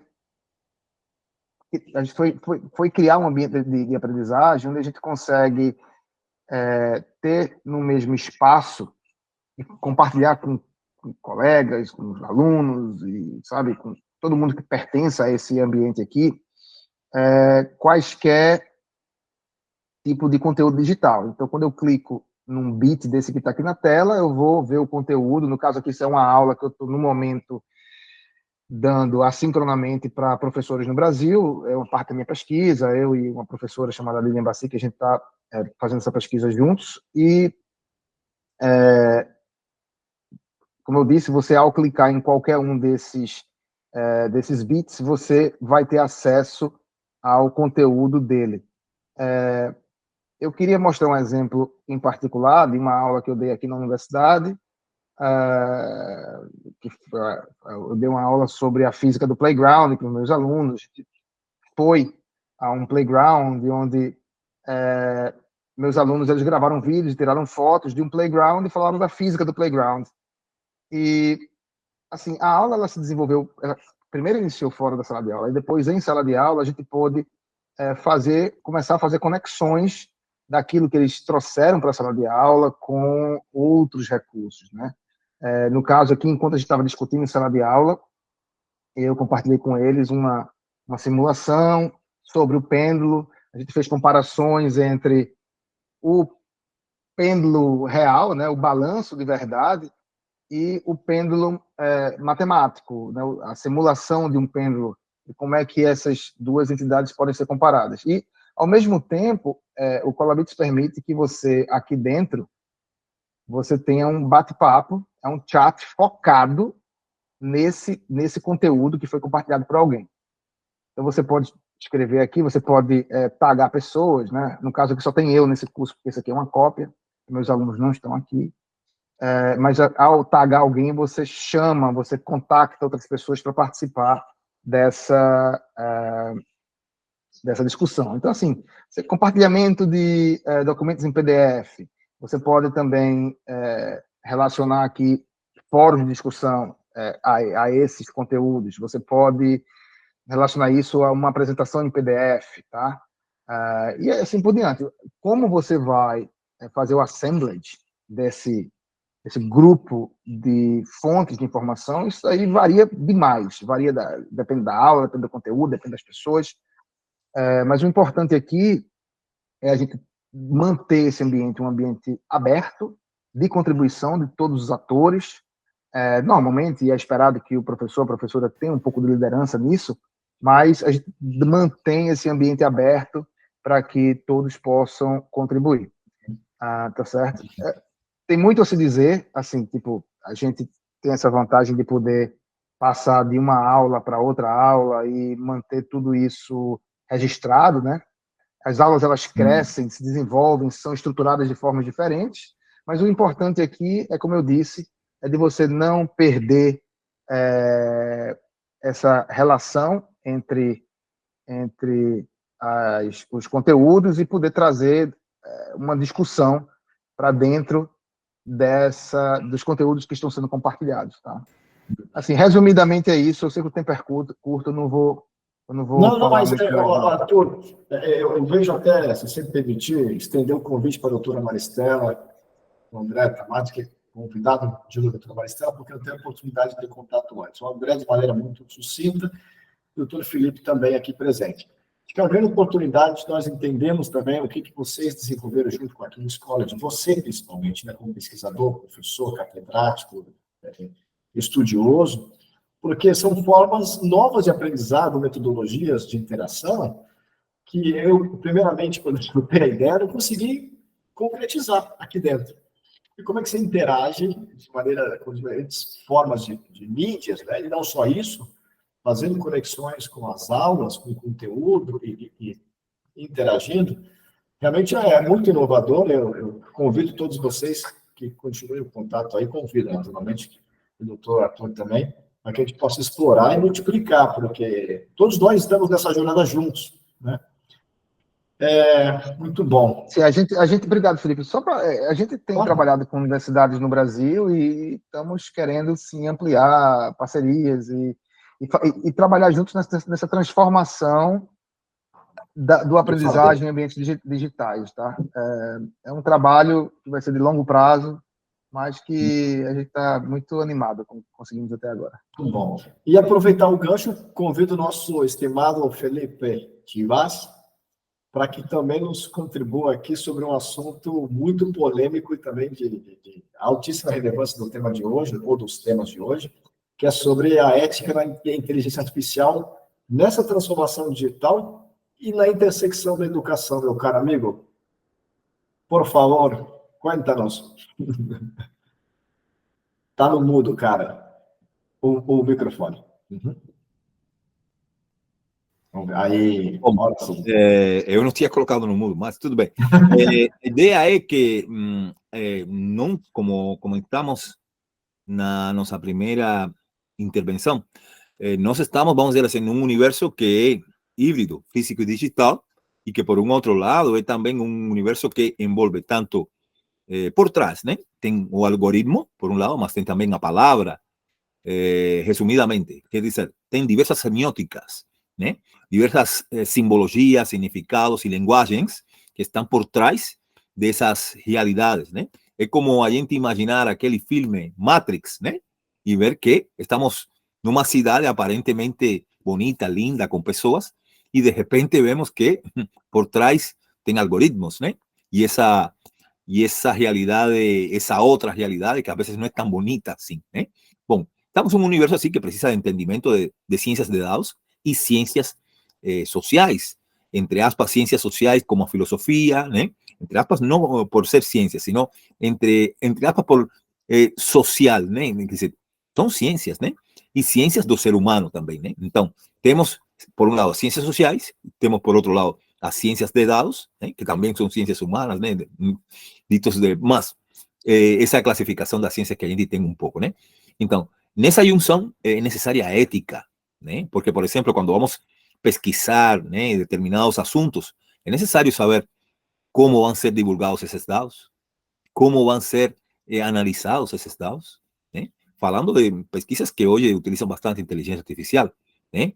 Se vamos reproduzir com dados artificiais produzidos para não usar os dados reais e não prejudicar as pessoas que estão envolvidas. Todo eso, oye, envolve a ética. A ética también, la inteligencia artificial, y tem centros de pesquisa dedicados totalmente para eso, no Canadá, por ejemplo, con participación de muchos brasileiros. Y, bom, tem eventos en nivel internacional, muchos, relativos a inteligencia artificial y ética, ¿no? Y un dos pontos que se toca hoy, falando en eso, es o respeito pelas diversidades. Nós também falamos sobre a importância de valorizar as diversidades culturais e também as barreiras culturais, no sentido de identificar, diagnosticar, né, quais são as barreiras culturais que temos, por exemplo, com determinados grupos sociais vulneráveis, né? Pode ser com as mulheres empreendedoras, por exemplo, né? E fazendo uma interseccionalidade. Pode ser, por exemplo, com as mulheres empreendedoras negras, né? Bom, as mulheres empreendedoras negras, né, enfrentam muitas mais barreiras, né, que as mulheres empreendedoras de outras etnias, orientais, árabes ou brancas. Bom, todo eso hoy se pesquisa y se estudia y tiene a ver también con la ética entendida como comportamiento o primero como a ciencia que estudia o comportamiento moral, ¿né? Então, e o moral tem a ver com o que está certo e errado, que também muda com a sociedade, muda com o tempo e muda com o espaço também, né? O que é considerado moral ou eticamente correto na Ásia pode ser diferente do que é eticamente correto no Brasil ou nas sociedades chamadas ocidentais, né? Por exemplo, o uso do véu, né? O uso de determinadas roupas, né? Eticamente corretas, né? E que nesses espaços, por exemplo, um espaço de determinadas culturas árabes, não é visto de uma maneira tão positiva nas culturas ocidentais. Essa forma de se vestir com véus, roupas mais fechadas. Bom, isso todo também depende, como dice antes da cultura, do tempo também. Teve tempos, só para falar de um exemplo, no qual o biquíni era visto como uma roupa, né? O biquíni de banho, né? De tomar banho de mar. Era visto como algo muito provocativo, algo muito... Oye, temos outras roupas até mais, vamos dizer assim, mais, entre aspas, provocativas, y que normalmente se utilizan en cualquier playa, en cualquier lugar para tomar banho. Bom, eso todo, esos debates todos também se introducido dentro da internet, quer dizer, do mundo, dos ecossistemas web, né? E hoje, por exemplo, também se discute a utilização de carros, carros autodirigidos, né? Até onde, né? Podemos liberar esse espaço. E agora estamos falando também de carros voadores. Bom, como vai ser regulamentado esse trânsito? Como vai ser até onde podemos culpar a máquina se acontece um acidente? Ou alguém que estava dentro desse carro autodirigido? E até onde pode ser o controle dessa máquina, né? Por parte de quem está sentado à frente do volante. Bom, tem diversas intersecções entre inteligência e ética. Coloquei agora alguns exemplos, mas é um debate desafiador porque, segundo a pesquisa realizada a pedido da senhora Audrey Azoulay, diretora-geral de UNESCO, inicios desse ano, se levantaram dados dizendo que aumentaram os ataques contra as mulheres junto com o advento das inteligências colaborativas, né? ChatGPT, entre outras, né? Temos muitas aí, né? E, quer dizer, a solução dos problemas humanos não é só tecnológica, sino que envolve também a visão que temos do uso da tecnologia e da forma que nós enxergamos as cidades, as sociedades, porque muitos dos preconceitos, das barreiras que já tínhamos na realidade física anterior, hoje nessa realidade híbrida, que é multidimensional, muitas vezes também com possibilidades de espalhar uma informação ou uma fake news de maneira exponencial. Temos a multiplicação de maneira exponencial de preconceitos, barreiras, que é o que mostra esse relatório que a Audrey Azoulay, a diretora-geral, a senhora Audrey Azoulay, solicitou e que mostra de uma maneira bem nítida como isso tem contribuído de uma maneira, vamos dizer assim, não positiva a que se espalhe. Isso significa que temos que jogar fora a tecnologia ou que não podemos deixar que se utilize incluso até pelas crianças? Não. Significa que temos, mais uma vez, que capacitar as pessoas e reeducar a sociedade de maneira geral em como entender, em como lidar com essa nova realidade, né? E por isso se procuram as soluções, por exemplo, da alfabetização mediática e informacional, né? Que com esse nome todo complexo, nada mais é que uma ferramenta, uma disciplina da ciência que está tentando precisamente soluções para esses pontos que os colegas colocaram, é dizer, como lidar com as telas, né? Como lidar isso com diversas edades, em diversas faixas etárias, como lidar com esses diversos equipamentos e plataformas digitais, né? E como todos temos que aprender, incluso eu, todos nós, acredito, porque é uma nova realidade desafiadora, tanto para famílias pós-humanas, né? Como eu colocava no início da minha fala, ou para todos, né? Incluso até para as máquinas estão tendo que aprender, né? E estão aprendendo também rapidamente, aliás, né?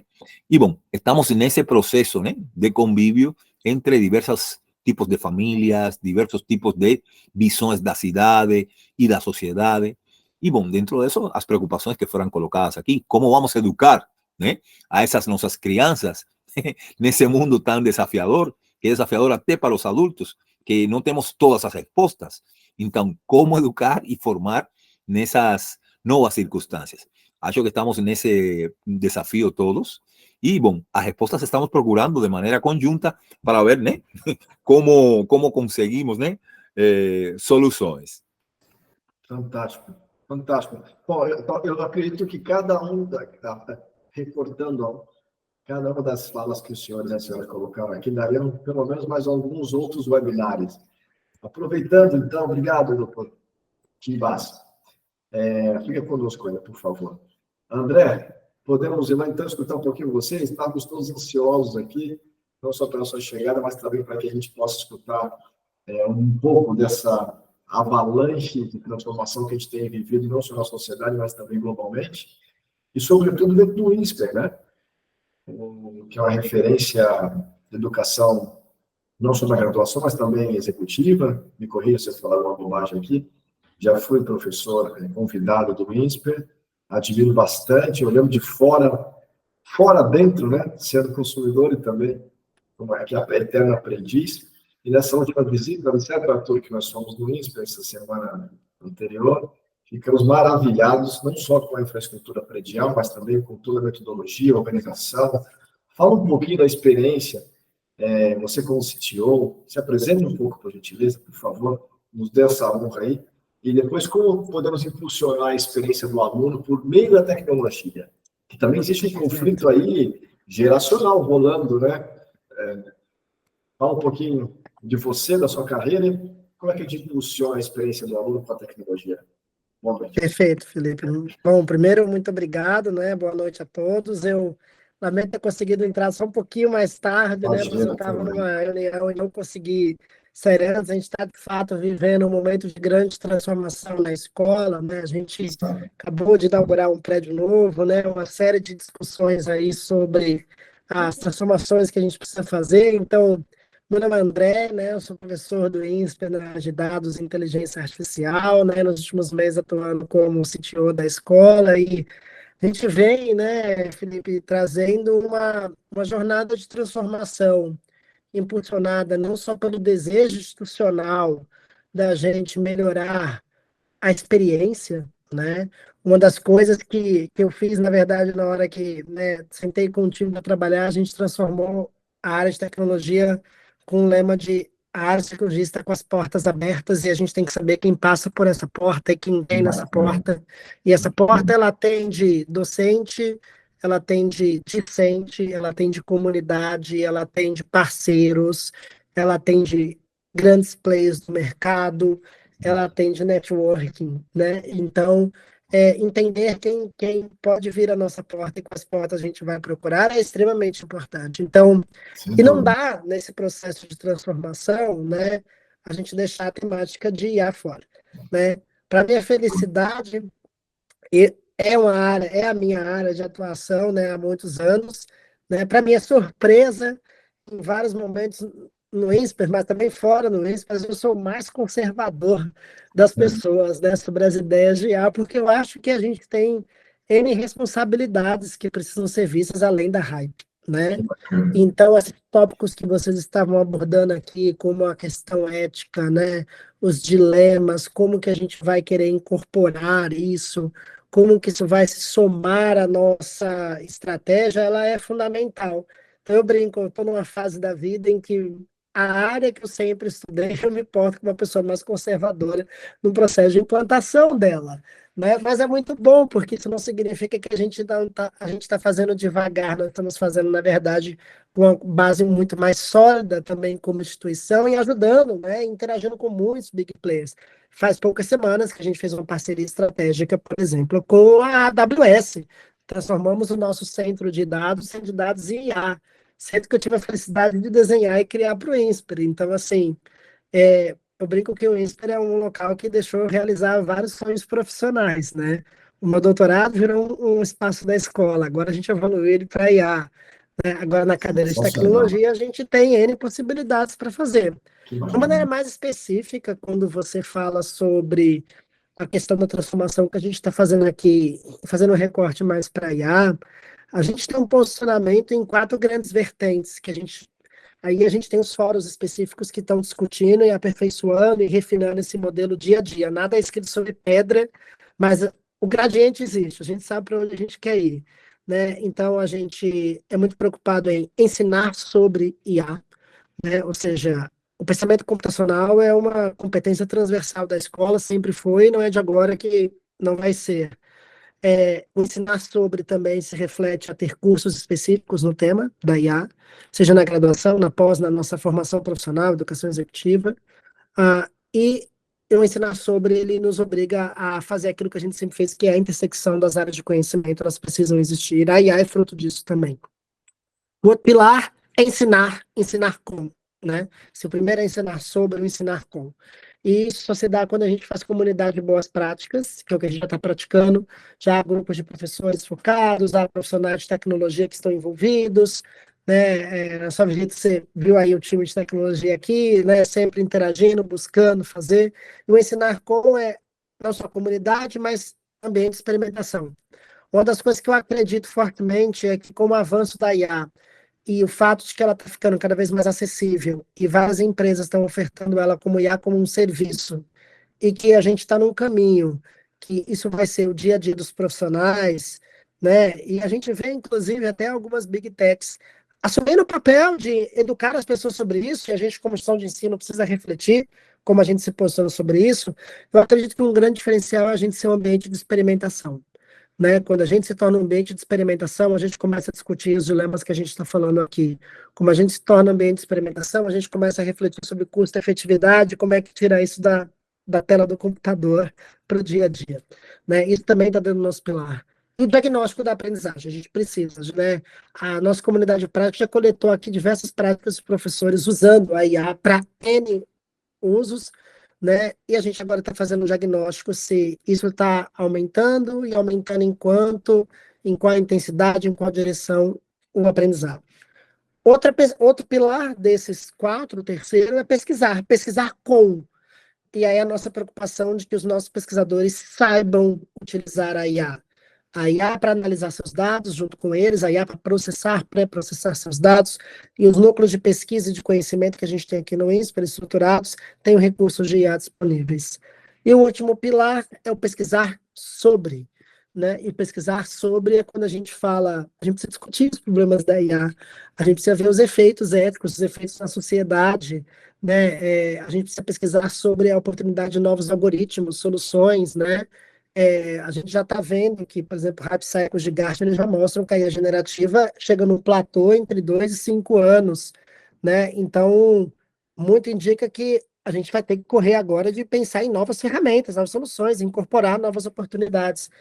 E, obviamente, a gente fala de um pilar de inovação, né? Se aproximar junto com o nosso hub de empreendedorismo, como a gente vai fomentar isso. Então, nessas quatro vertentes, é o que a gente está, é como a gente está se estruturando para trabalhar nessa temática. Na vertente de tecnologia, fazendo um breve parênteses, se eu não tenho dado, eu não consigo trabalhar com a IA. IA é um processo de fruto de dados, né? Eu preciso, eu aprender a partir de dados e com dados, né? Então, a gente está digitalizando muito a experiência daquela porta que eu falei para você no começo, né? Então, implantamos chamadas eletrônicas, né? A gente tem a capacidade, por meio da chamada eletrônica, de interagir e acompanhar esse aluno muito melhor, né? A gente tem uma área chamada Student Life, que acompanha a vida do aluno na escola, como é que está seu desempenho. Agora a gente está capturando vários dados para que eles possam melhor compreender. Esse aluno passa a ter nos programas de formação aqui, a gente tem, não só pelo impulso dos professores, mas agora de uma maneira institucionalizada, fomentada, acesso às principais ferramentas de IA, professores já usando para validar, dar feedback para o aluno, né, para comentar exercícios para eles, fazendo atividades que incentivem ele a pensar como a IA pode ser um copiloto e ele sendo crítico sobre isso.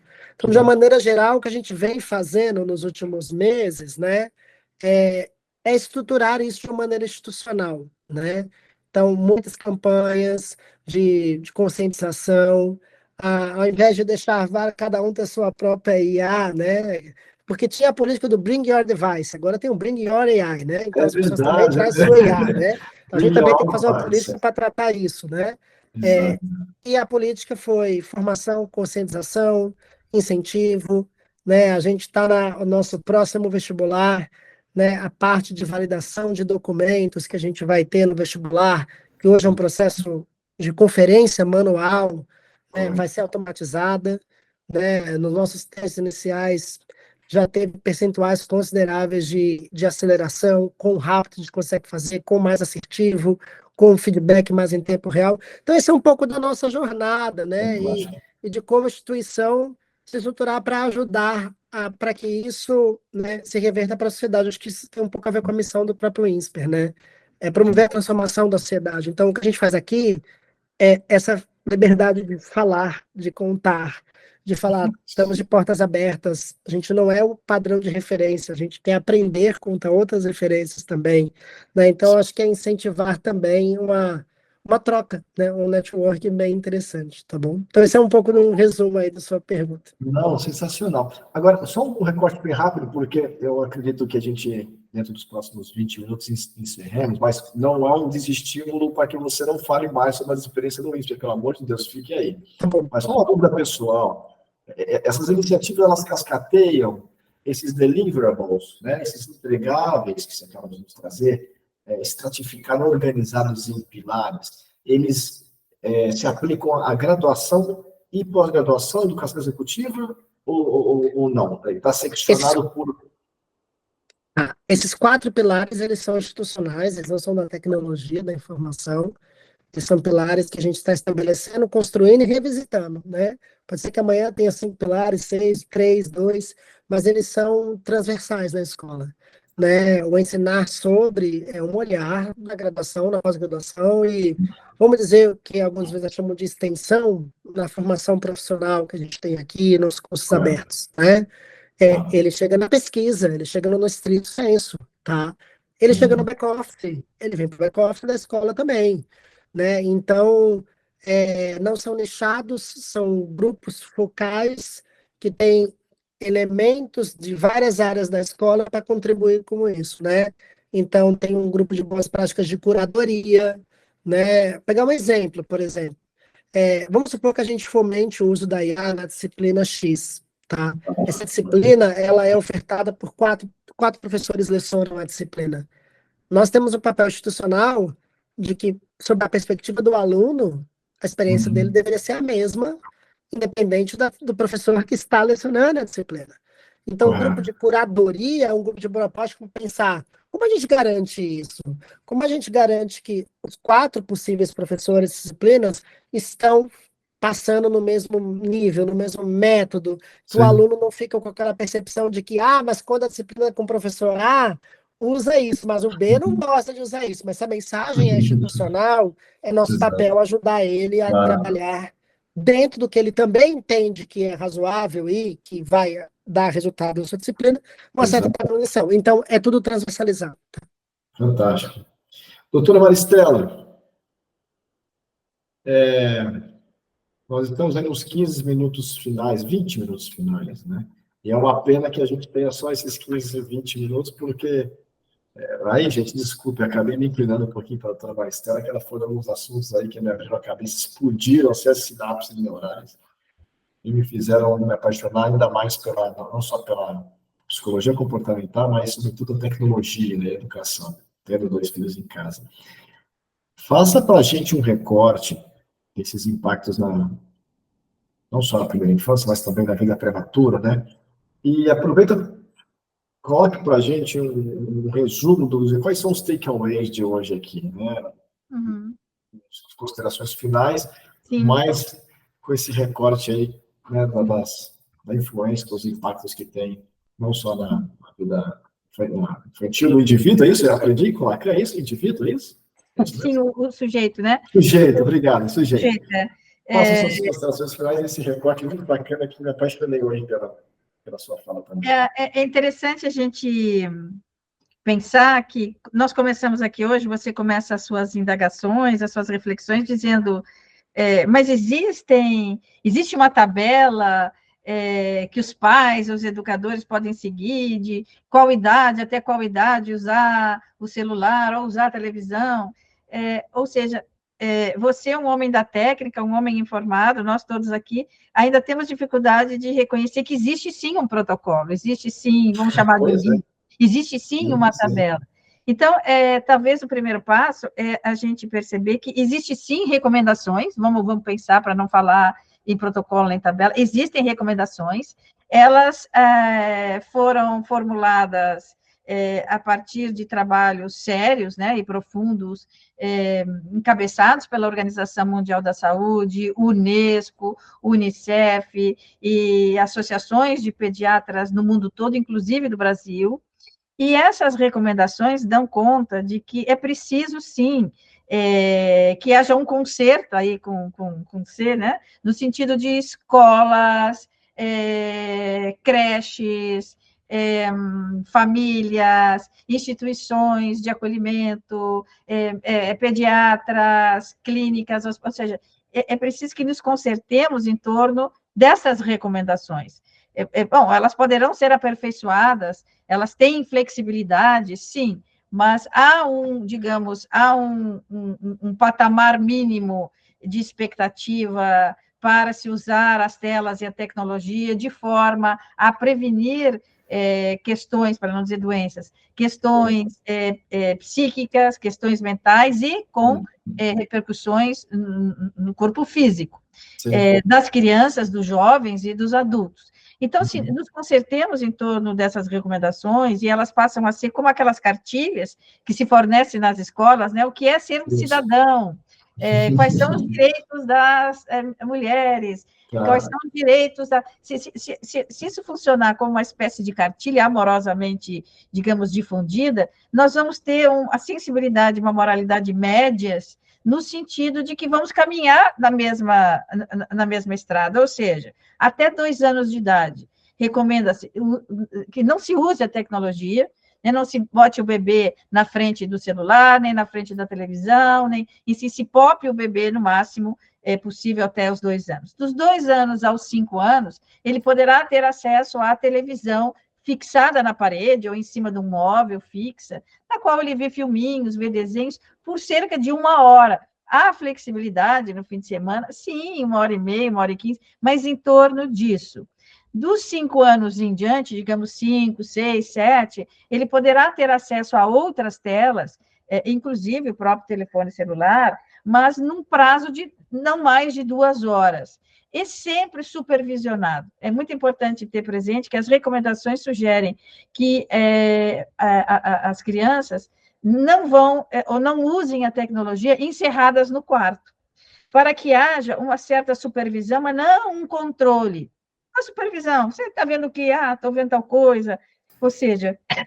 É uma autonomia assistida, não é o vigiar e controlar do Foucault, não é isso? Ou seja, um certo cuidado, vamos dizer assim, certo acolhimento. Está usando a tecnologia, mas está acolhido. Né? Bom, mas sempre um certo tempo. Mas veja que isso vai até os 18 anos. As recomendações são de que até os 18 anos haja um acolhimento no uso da tecnologia. Se tenha um controle, de uma certa forma, do que o jovem está vendo, né? Que ele vai passar ali para a puberdade aos 10 anos, pré-puberdade, depois puberdade, ou seja, até os 18 anos, ele tenha ainda 17, 18 anos, um certo controle.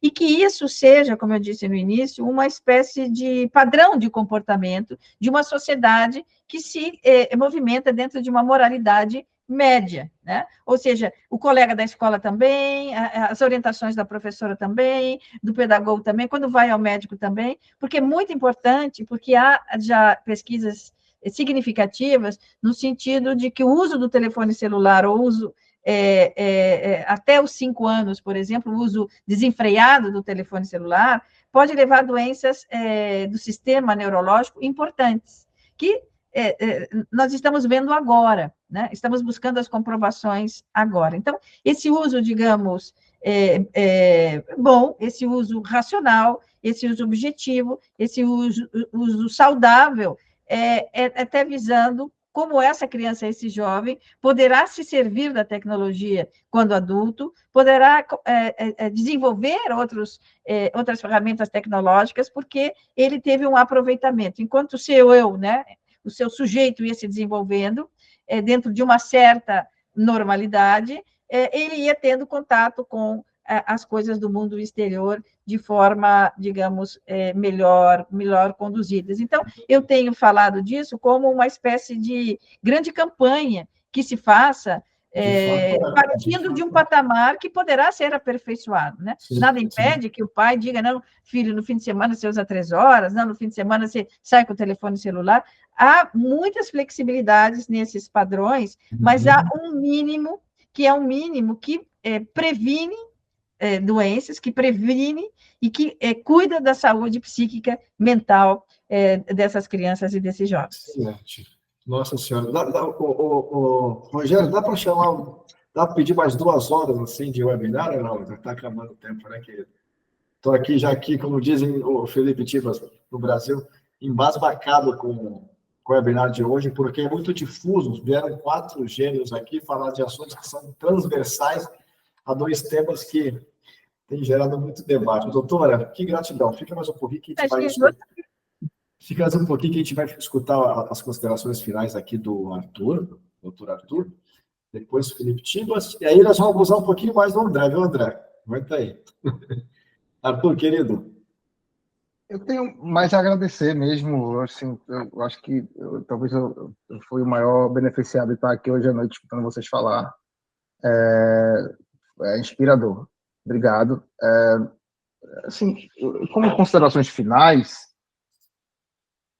eu acho que o que nos une aqui, o que eu vejo nas falas de todos, é realmente essa reflexão que a gente tem feito sobre olhar essa ferramenta para os lados quando a gente vê o desenvolvimento tecnológico impactando nas nossas vidas e os cuidados que a gente tem que ter com isso. Mas isso, na verdade, é para praticamente tudo, né? Toda tecnologia que a gente vem a usar, existe um certo trade-off aí das possibilidades que a gente abre com isso e dos perigos que também ela traz. Eu compartilho muito, gostei muito de ver a Maristela tratar desses assuntos. Para mim, assim, o que eu tenho estudado e minhas preocupações, eu compartilho muito com o que o Felipe Tibas falou, essa preocupação que a gente tem que ter com a ética, com a integridade na pesquisa da gente não terceirizar a nossa capacidade de análise, insights, as conclusões que a gente vem a tirar, terceirizar ela para uma inteligência artificial, mas, ao mesmo tempo, não perder de vista toda a potencialidade que a inteligência artificial vai nos fornecer, trabalhando como um copiloto, que o André Felipe falou também, né? Como é que a gente pode se utilizar de uma inteligência artificial que vai nos servir para refletir mais profundamente sobre determinados aspectos da sua pesquisa e servir talvez até como um amigo crítico, quem sabe.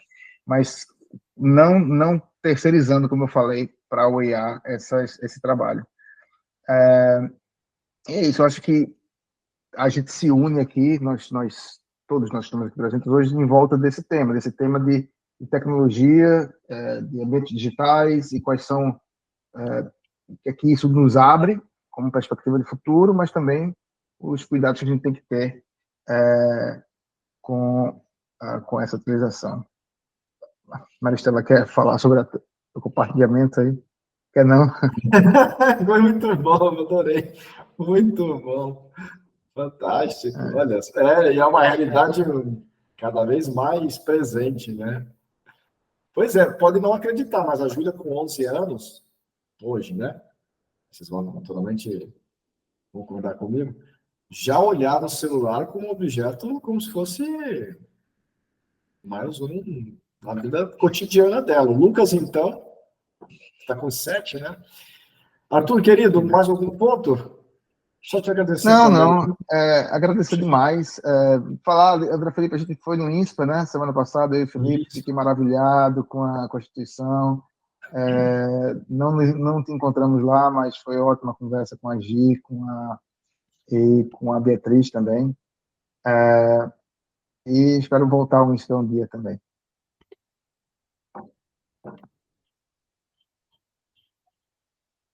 Muito bem. Felipe, é isso. Obrigado. Tá bom. Poxa, que horas são aí em Londres, cara? Quase 1 da manhã, eu preciso dormir também, já. Vamos encerrar já também. Felipe Tibas, por favor, a palavra é contigo. E, cara, tá silenciado de novo. Não fui eu que silenciei, hein? Eu acho que ficou. Não fui eu também, não mexi nisso. Mas, bom, mais uma vez agradecer esse espaço, essa troca de ideias com pessoas tão esclarecidas. E é claro que, com certeza, estamos abertos para continuar esses debates, né, sobre inteligência artificial, ética, filosofia pós-humana e novas formas de ser e estar e habitar essa nossa terra. Muito obrigado e continuemos crescendo juntos. Fantástico. O Felipe sempre com a vibração lá no alto, né? A energia própria dele e de nós nativos também, que somos únicos. Não, desculpe os anglo-saxônicos, embora o Arthur esteja por lá, mas não seja. Traz com o tempero de Recife, né, Arthur? Delícia. Mas, Felipe, que prazer enorme e que privilégio. Né? A gente sabe que todos vocês têm uma agenda descomunal de ocupados, inclusive Patrícia, a doutora Patrícia Flávia, que também está aqui conosco. E vou abusar um pouco. Obrigado mais uma vez, querido. Nos encontramos na USP, nos encontramos em todos os lugares aqui que a gente possa compartilhar e multiplicar nosso conhecimento. Uma gratidão eterna por todos vocês aqui. Eu comentei que gostaríamos todos de abusar um pouquinho mais do André Felipe. Se a gente puder terminar entre 9, 9 e 5, para que também não estenda a vida pessoal de vocês, tudo bem? Mas aí, André, continuando um pouco na jornada belíssima de vocês aí dentro do INSPER, aí da sua vida profissional, brilhante. Olha um pouquinho, então, já que você iniciou esse estímulo conosco, trabalharemos, então, com máquinas inteligentes ou com uma máquina inteligente, né, na educação? Como é que é esse trocadilho que a gente coloca aqui na mesa? Dá uma visão sua também, né, do que está sendo feito aí dentro, e futuro também, o que você enxerga? Bom, tem um livro muito bom chamado A Era do Capitalismo da Vigilância, que abre com uma pergunta próxima a essa, que pergunta se nós trabalharemos para uma máquina inteligente ou seremos pessoas inteligentes trabalhando em torno de uma máquina, né? Incrível. E o livro faz N reflexões, né, sobre como a gente precisa, na verdade, reconhecer que tem uma máquina que está tendo capacidades de computação cada vez maior e está virando um copiloto, mas a gente assumir o papel de piloto também, né? E a gente, na verdade, não deixar de ser essa inteligência, né? O que eu acho que está acontecendo, e aí fazendo um recorte bem específico para a IA generativa, é o seguinte, né? A gente se encanta pela indicação dela, ou seja, o que nos vendem, serve para isso, para aquilo outro, mas a gente tem que ficar de olho nas contraindicações, reações adversas, posologia e etc., como se fosse uma bula, né? Então eu gosto de ver as coisas que me oferecem tecnologia como uma bula. Então, quando vem vendedor aqui, eu falo assim, tá bom, você já vendeu a indicação, agora vamos lá, qual é a contraindicação, a posologia, etc. Tal. Por que eu falo isso? Porque a gente tem estudos, por exemplo, no final do ano passado, o Boston Consulting Group, ele já soltava relatórios que falava que, para um grupo de consultores internos dele, o aumento de produtividade para a criação de conteúdo, que é o que de fato a IA generativa tem expertise, né, atividade criativa, era em torno de 40%. Isso é um número bem interessante. Mas na outra página do paper, eles fazem uma ressalva, eles falam o seguinte, mas a gente nota um elemento de preocupação. A gente também percebeu que alguns dos profissionais começaram a ter algo que eles chamam de atrofia cognitiva. Ou seja, parece que eles não querem mais pensar sobre aquele output. Parece que aquele processo automatizado que entregar a resposta para ele não permite com que ele faça, né, reflexões mais profundas, né? Então, essa sua pergunta, eu acho que ela faz a gente refletir o seguinte: a gente precisa, né, adotar esse tipo de ferramenta num esquema de dualidade, ou seja, no primeiro momento elas entram na nossa rotina, nas nossas empresas, instituições, por produtividade, isso é inegável, é a forma como a IA está entrando em qualquer empresa, é produtividade, mas a médio e longo prazo, a conta vai ser paga por saúde organizacional. E quando eu falo saúde organizacional, eu falo gestão de conhecimento, né, a gestão de recursos humanos, o relacionamento interpessoal entre pessoas, né, a capacidade de inovação, né, o compliance, né? Então, a pergunta é, eu prefiro saber que eu tenho que ser e fomentar as pessoas a serem inteligentes e que nós vamos trabalhar com a máquina cada vez mais inteligente, mas eu estou no loop, né? Eu faço parte desse processo, eu não me excluo e eu fico me auto-vigiando para não cair para subprocessos de atrofia cognitiva. É desafiador demais, tá? Mas a gente tem uma tendência muito grande a achar que a máquina vai dar uma resposta automática, eu não vou pensar. né? Então, acho que o desafio é constante, é monitoramento, e a janela de oportunidade da produtividade da IA, ela está acabando no nosso país. A minha visão é que em breve isso vai acabar.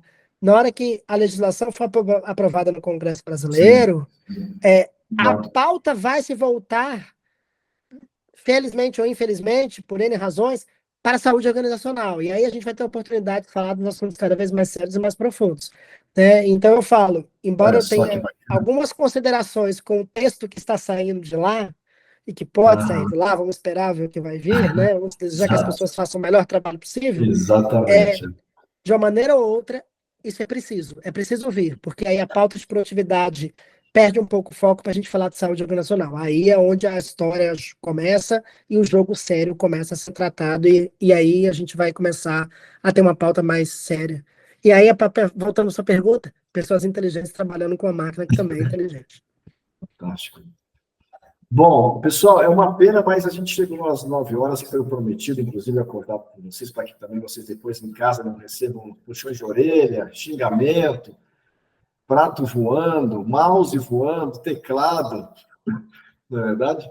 E depois reclamações aí que o Felipe segurou todos vocês até mais tarde.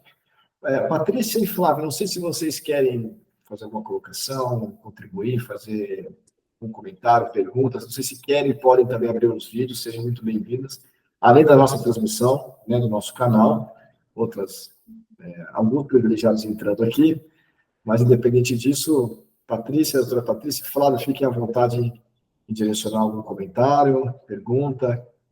A gente está encerrando, mas muito bem-vindas.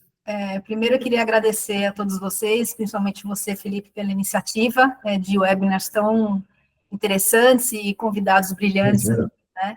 Eu fiquei muito tocada com a fala da doutora Mariângela, porque sou mãe de uma adolescente de 15 anos e, como profissional da área da saúde, trabalho com medicina de estilo de vida, vejo na prática a dificuldade das pessoas com essa questão do tempo de tela muito elevado e as doenças físicas e psíquicas que isso está causando, né, além dos benefícios tecnológicos, né? Então, para mim, foi muito enriquecedor poder abrir um pouco o leque, o raciocínio, e olhar não só a questão do que é tratado na saúde, mas os pontos positivos e inexoráveis, assim, né, que a tecnologia vai trazer para a gente como desenvolvimento da humanidade em geral. Então, como tudo, tem um lado bom e um lado ruim, e eu fico, assim, muito enriquecida, né, e muito grata com o ponto de vista de cada um de vocês aqui. Muito obrigada.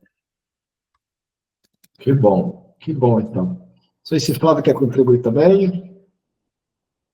Alguém quer fazer alguma pergunta para algum dos outros participantes, ou keynote speakers aí? Doutora Maristela, Felipe, Arthur, vocês, entre vocês.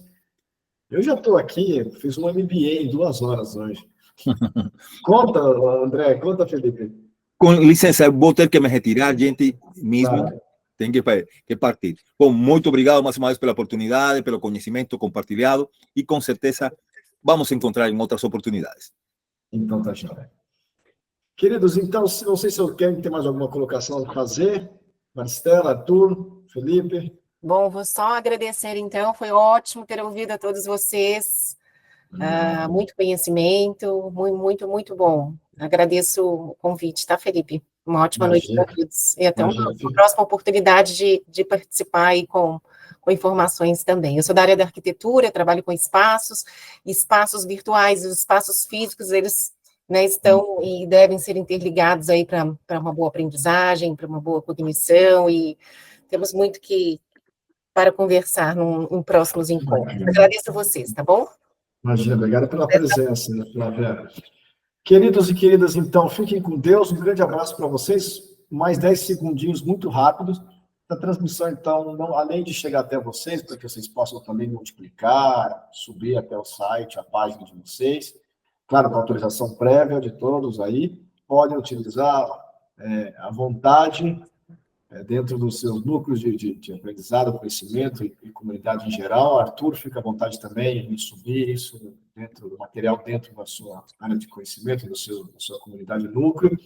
Felipe, mais uma vez, muitíssimo obrigado. Doutora Maristela, uma honra e um prazer enorme todos vocês aqui. E uma vez que o material esteja editado e trabalhado, todos vocês recebem um link, tá? Para naturalmente não pesar a caixa de vocês, porque são 2 horas de gravação. e fica um pouco heavy para todos aí no inbox. Tá? Nos vemos em breve, então, nos nossos projetos e iniciativas que já temos em curso, né? E agradecer de coração pela presença de vocês. Gratidão eterna, tá bom? Um abraço, então. Fiquem com Deus. Boa Obrigado. noite. Tchau, tchau. Obrigado, boa noite a todos. Obrigado, Rogério. Obrigado a todo mundo.